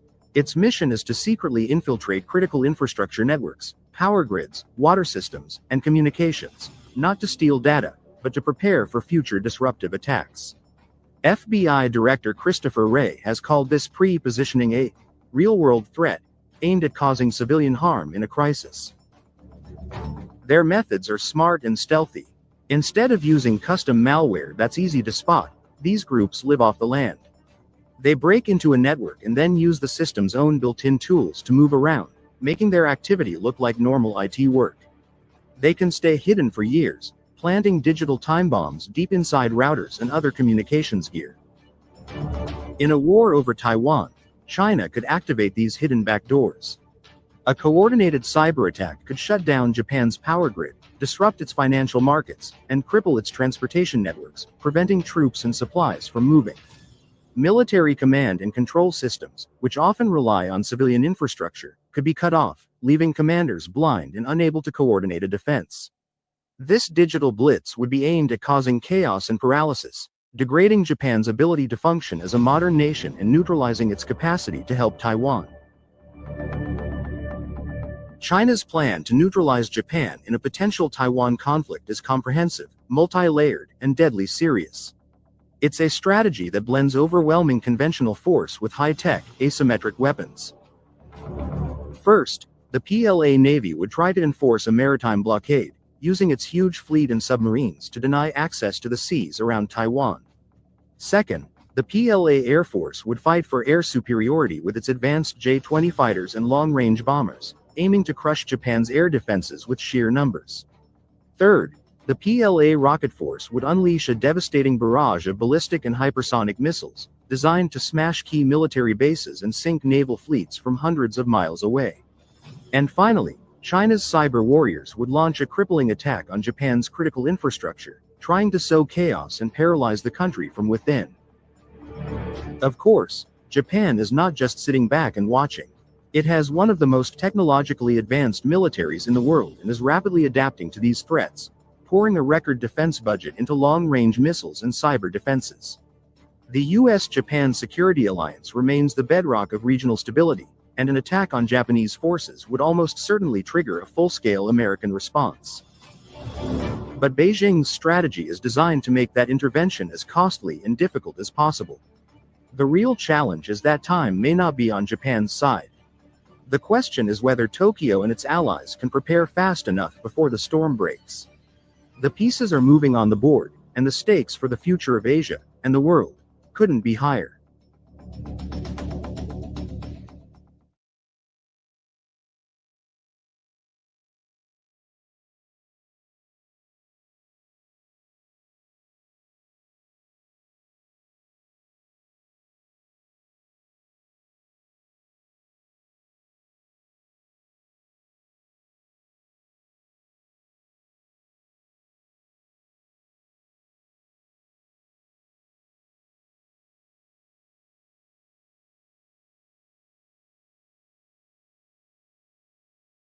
Major step in their military cooperation. Their warships have launched a new joint patrol in the Asia-Pacific, sailing together through one of the most contested regions in the world. And if this trend continues, NATO may soon face a challenge it has never dealt with before.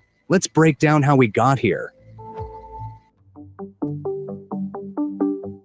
The announcement came quietly, but its impact was anything but. Moscow and Beijing confirmed they were deploying a joint naval task force across the Asia-Pacific, a move that instantly caught the attention of military analysts around the world. But this wasn't the first time they operated together. For years, Russia and China have flown joint air patrols, sending bombers and fighter escorts across vast Pacific routes since 2019. What they perfected in the air, they're now bringing to the sea. In their latest operation, Russia deployed the large anti-submarine ship Admiral Tribut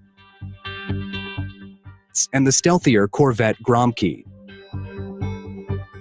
China joined with two of its most capable destroyers, Shaoxing and Urumqi. These ships weren't gathered for a ceremonial photo op. They were preparing for action. During their drills, crews practiced hunting and neutralizing a mock enemy submarine. They conducted live-fire exercises. They rehearsed complex navigation patterns, air defense coordination, and nighttime battle scenarios. Each drill was more than training. It was integration, the way the fleet moved. Russia teaching them how to fight. The way each ship responded, even the timing of their maneuvering showed this wasn't an improvised joint mission. It was a partnership years in the making. And once the drills ended, the fleet didn't go home. Instead, the combined group pressed forward into the Pacific, traveling thousands of nautical miles and even replenishing supplies at remote points. This wasn't a regional show of force. It was a long-range mission meant to demonstrate endurance, coordination, and intent. That's why NATO and the US began paying very close attention.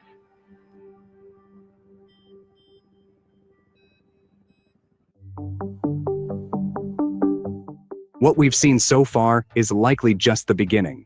If Russia and China expand their patrols, and every sign says they will, the next fleet could be significantly larger and much more capable. Russia has spent years reinforcing its Pacific fleet, shifting attention away from Europe and toward the increasingly contested waters of East Asia.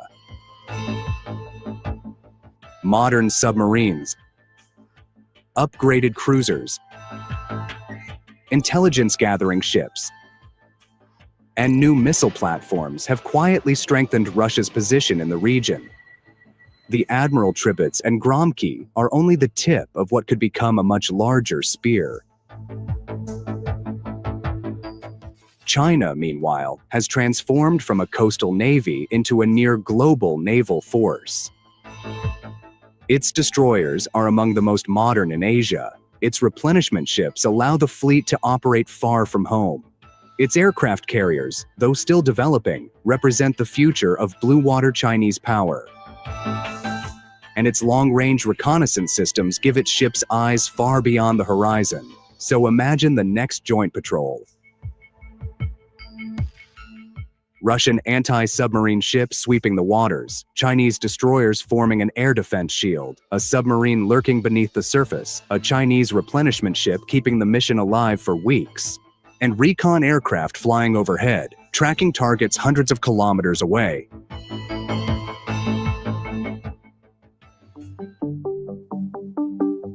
Now, let's break down the hardware that makes this alliance so dangerous, because behind the political alignment sits a level of firepower capable of reshaping naval balance in the Pacific.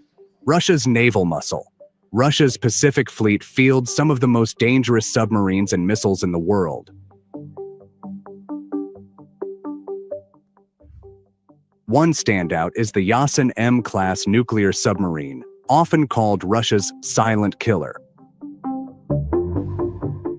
It carries Caliber cruise missiles, Onyx anti-ship missiles, and in some configurations, the hypersonic 3 M22 Zircon, which can reach speeds of Mach 8 to 9. Zircon is designed to strike ships including carriers before they even realize they're under attack.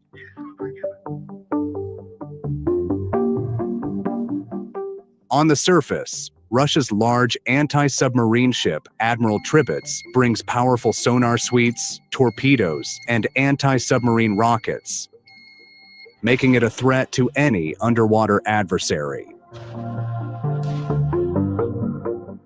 Even the smaller corvette Gromky carries modern air defense weapons and anti-ship missiles suited for skirmishes in littoral or open sea environments.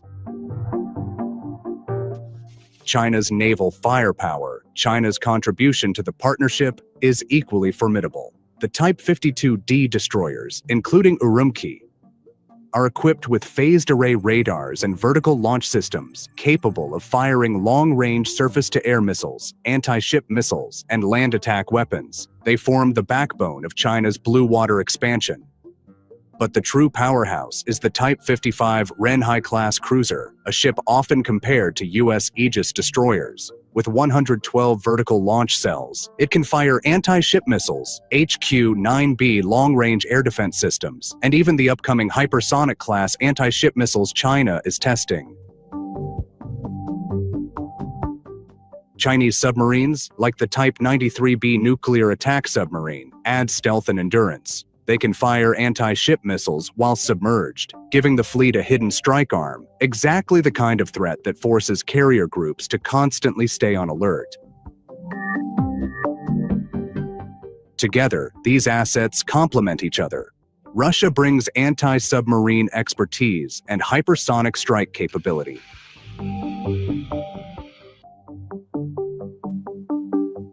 For decades, the U.S. Navy operated with overwhelming dominance in the Pacific. Carrier strike groups patrolled predictable lanes, forward bases provided security, and no combination of regional powers could pose a serious challenge. But the Russo-Chinese partnership introduces a new level of complexity. The U.S. relies on visible concentrated power, carriers with air wings of F-35s, escorted by cruisers, destroyers, and subs. Russia and China rely on distributed power, destroyers dispersed, submarines hidden, missiles spread across multiple platforms. Where America projects force with size, Russia and China project force with missile saturation, stealth, and unpredictability. NATO has always viewed Russia as a European problem and China as an Asian one. But now, for the first time in modern history, the two military powers are actively integrating their fleets. This means, if conflict erupts in the Pacific, Russia might not stay neutral. And if NATO shifts naval forces to help the US, Europe becomes exposed. And as their ships cut across the East Sea, hunting submarines, firing live missiles, and practicing long-range patrols, that scenario starts to feel less like speculation and more like an emerging reality. That's all for today. Thanks for watching.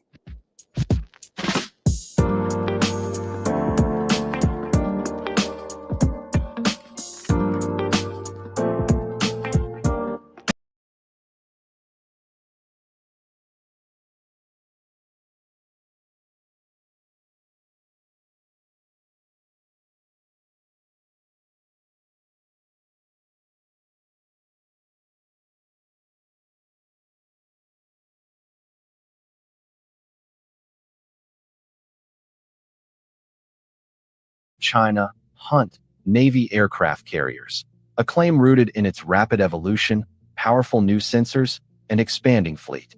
In this video, we uncover how the J-20A transformed from a developmental prototype into a long-range, data-fused, fifth-generation platform. We'll break down its upgrades, its purpose, and how its growing deployment is reshaping modern aviation strategy. The evolution of the J-20A Mighty Dragon is essential to understanding why analysts now say the aircraft could one day help China hunt Navy aircraft carriers. That capability does not come from a single feature, but from a long, deliberate transformation that took the jet from a promising prototype to a mature fifth-generation platform built for range, sensing, and coordinated targeting across vast maritime regions. When the first prototypes appeared in the early 2010s, the J-20 relied heavily on imported Russian AL-31FN engines and early-stage avionics. These limitations affected high-altitude efficiency, reliability, and overall mission flexibility, revealing how much China still needed to refine its technology base. At that stage, the idea of the aircraft contributing to long-range maritime tracking, especially against distant, moving naval groups, remained far from realistic. Over the past decade, however, the program experienced a major rise in sophistication. The introduction of China's indigenous WS-10C engine improved thrust stability and allowed the airframe to operate more predictably during extended missions. This change alone expanded the aircraft's endurance, a critical requirement for monitoring large ocean areas where long-distance persistence matters. Refinements to the airframe followed. Engineers adjusted inlet geometry, realigned edges, and introduced new radar-absorbent composite materials. These upgrades enhanced the jet's forward aspect stealth, enabling it to approach sensitive targets or patrol routes with reduced detection probability.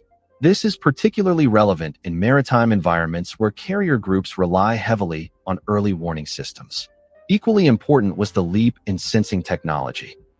The J-20A now integrates an AESA radar, multiple infrared sensors, and distributed optical apertures that feed into a central fusion processor. This fused picture allows the pilot to track, classify, and monitor distant objects with far greater clarity. When paired with external data from satellites, drones, or land-based sensors, the aircraft becomes part of a broader architecture capable of observing wide ocean spaces. One of the foundational requirements behind the aircraft carrier hunting concept. Understanding why the J-20A is now discussed in connection with tracking high-value naval assets requires looking closely at its operational design. Unlike traditional fighters built around close-range maneuvering, the J-20A was engineered to function within a broad sensing ecosystem that stretches across air, space, and land. This ecosystem includes satellites, over-the-horizon radars, data relay aircraft, and unmanned platforms, all feeding information into a shared awareness network. The J-20's job is to act as a stealthy, long-reaching node within that network. One of the most defining features is its support for long-range precision systems. The aircraft's internal bay houses the PL-15, a modern air-to-air system with an estimated reach of around 200 kilometers. This configuration enables the J-20A to maintain a reduced signature while operating at significant distances. The side bays carry the PL-10, known for its wide off-bore sight capability, giving the aircraft flexibility during dynamic engagements where sudden directional changes occur. The platform's future roadmap includes the PL-17, an ultra-long-range system reportedly intended for distant sensing and response roles. If eventually paired with the J-20A, it would expand the aircraft's ability to participate in regional monitoring patterns that stretch across large ocean areas. A key reason why discussions about carrier tracking often surface. Yet the aircraft's strength lies not only in its range, but in its information processing. The J-20A integrates a multi-source fusion model that combines radar returns, optical cues, infrared signatures, and passive data from surrounding aircraft or drones. Instead of forcing the pilot to interpret each channel separately, the aircraft creates a unified, filtered representation of the environment. This clarity becomes essential during missions requiring persistent observation across broad maritime zones. Range further enhances its operational value. With an estimated radius exceeding 1,000 miles, the J-20A can remain on extended monitoring routes without depending on frequent support. This allows planners to position it well inland, safeguarding the fleet while still covering large distances. The J-20A's strategic significance becomes far more apparent when shifting from individual aircraft performance to deployment scale. As of current estimates, more than 150 units may already be active across multiple regional aviation brigades, with production rates continuing to accelerate. This expansion changes the role of the J-20A from a specialized asset into a standard, widely available component of national air planning. A larger fleet means broader coverage.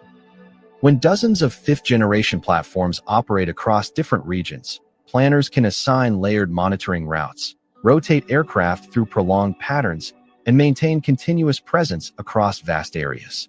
This becomes especially relevant in maritime environments, where wide-area situational awareness is essential. The more aircraft available, the easier it becomes to maintain persistent sensing corridors extending hundreds of miles offshore. Mass production also supports higher levels of standardization. With increased numbers, maintenance schedules become more predictable, software configurations align across fleet units, and training pipelines grow more efficient. This uniformity accelerates the adoption of upgrades, such as the anticipated WS-15 engine, which is expected to provide sustained high-speed cruising, enhancing regional coverage capability even further. The ripple effect extends beyond technical efficiency. As the J-20A fleet grows, surrounding nations adjust their aviation strategies.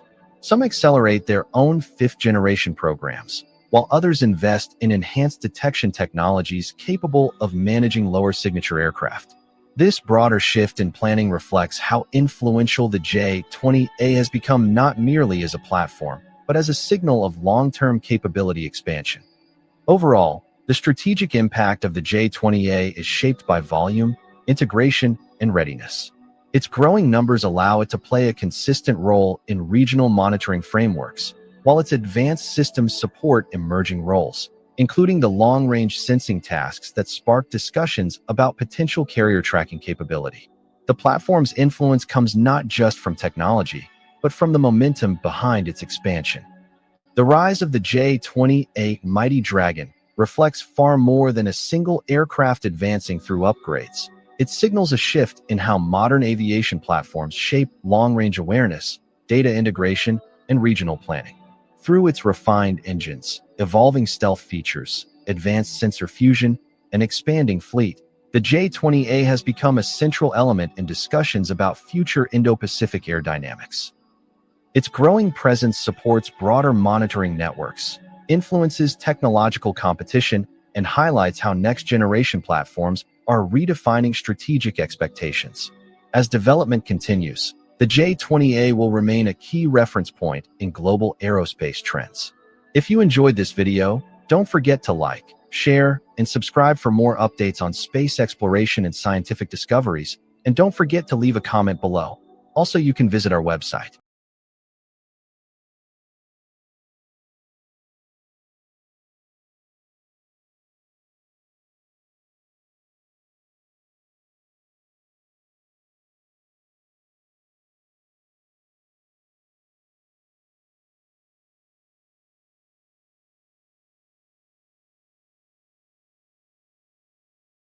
In the world.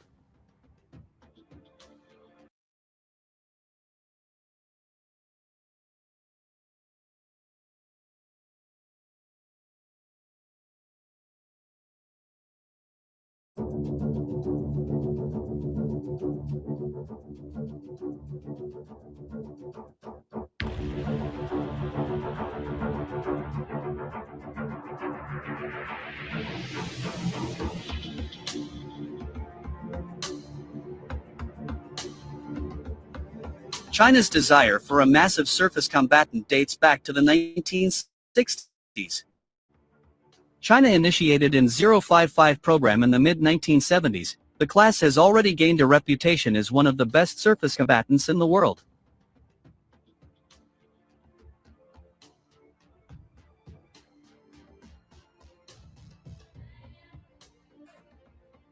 China is building its top surface warship at breakneck speed. China's booming economy enabled its shipbuilding industry to become the largest in the world.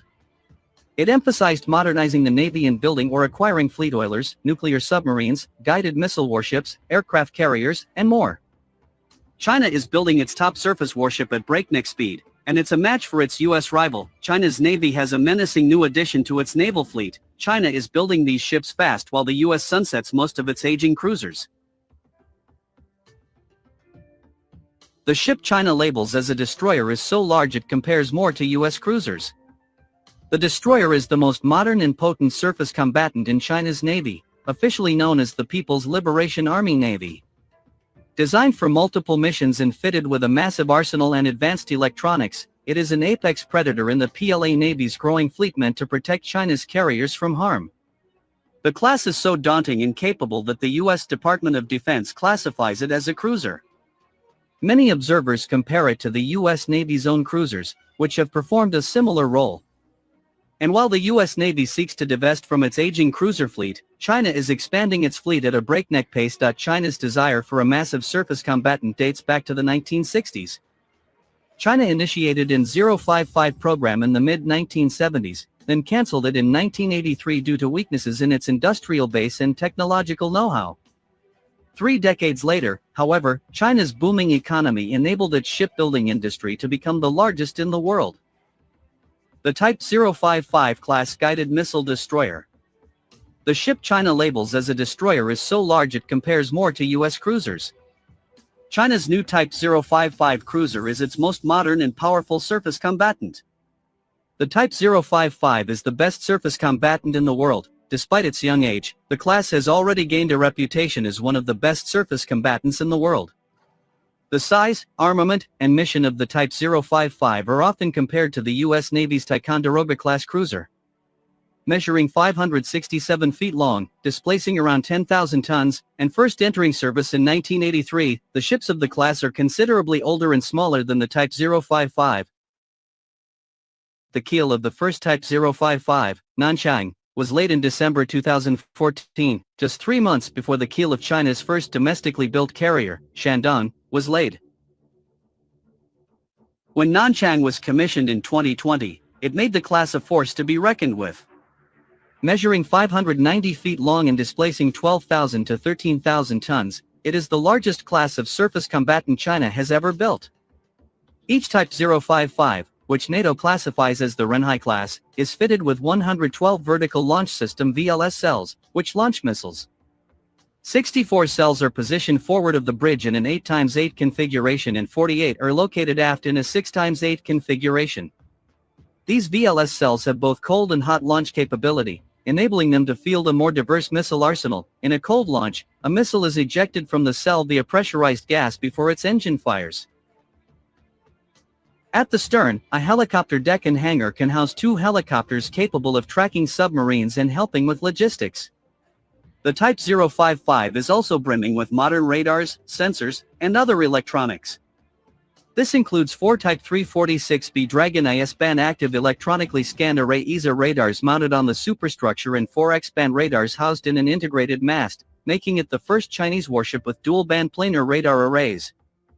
Its hull-mounted sonar can be enhanced by towed active array sonars. With its arsenal and sensor electronic suite, the Type 055 can take on an anti-ship, anti-submarine, anti-air, or land attack role, making it the best candidate for a carrier escort. It's also capable of operating as a command flagship for any PLA Navy surface action group without a carrier. The US Department of Defense has speculated that China wants to incorporate ballistic missile defense BMD systems on the Type 055. Which could enable it to serve in a ballistic missile defense BMD anti-satellite role similar to Japan's BMD destroyers. 8 Type 055 are in service. At least 3 more are reportedly in varying stages of construction. China may build as many as 16 Type 055 in total. Despite its young age, the class has already gained a reputation as one of the best surface combatants in the world.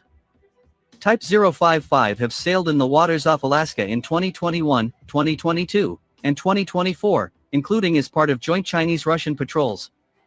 Recently, a Type 055 visited the island nation of Vanuatu, signaling to some that China was trying to increase its presence in the South Pacific.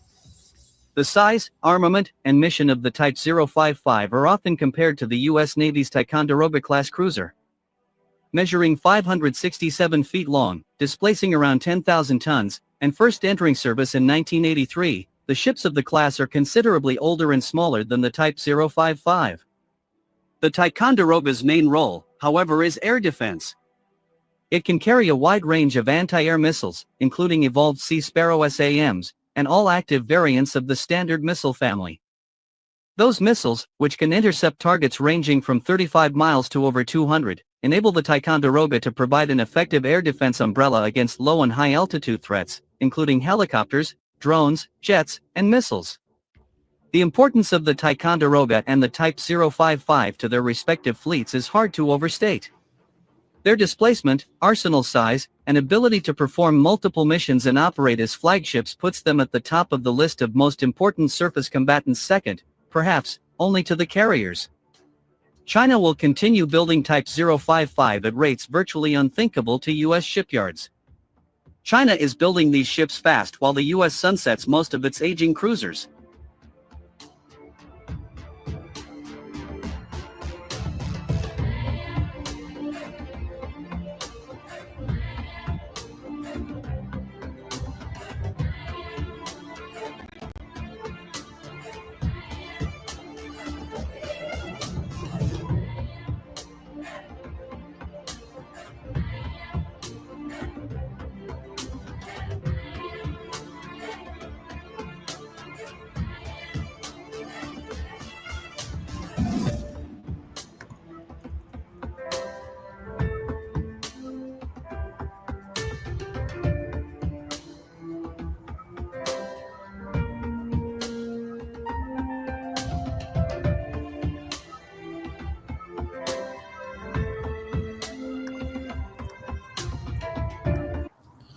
Coffee. Follow me.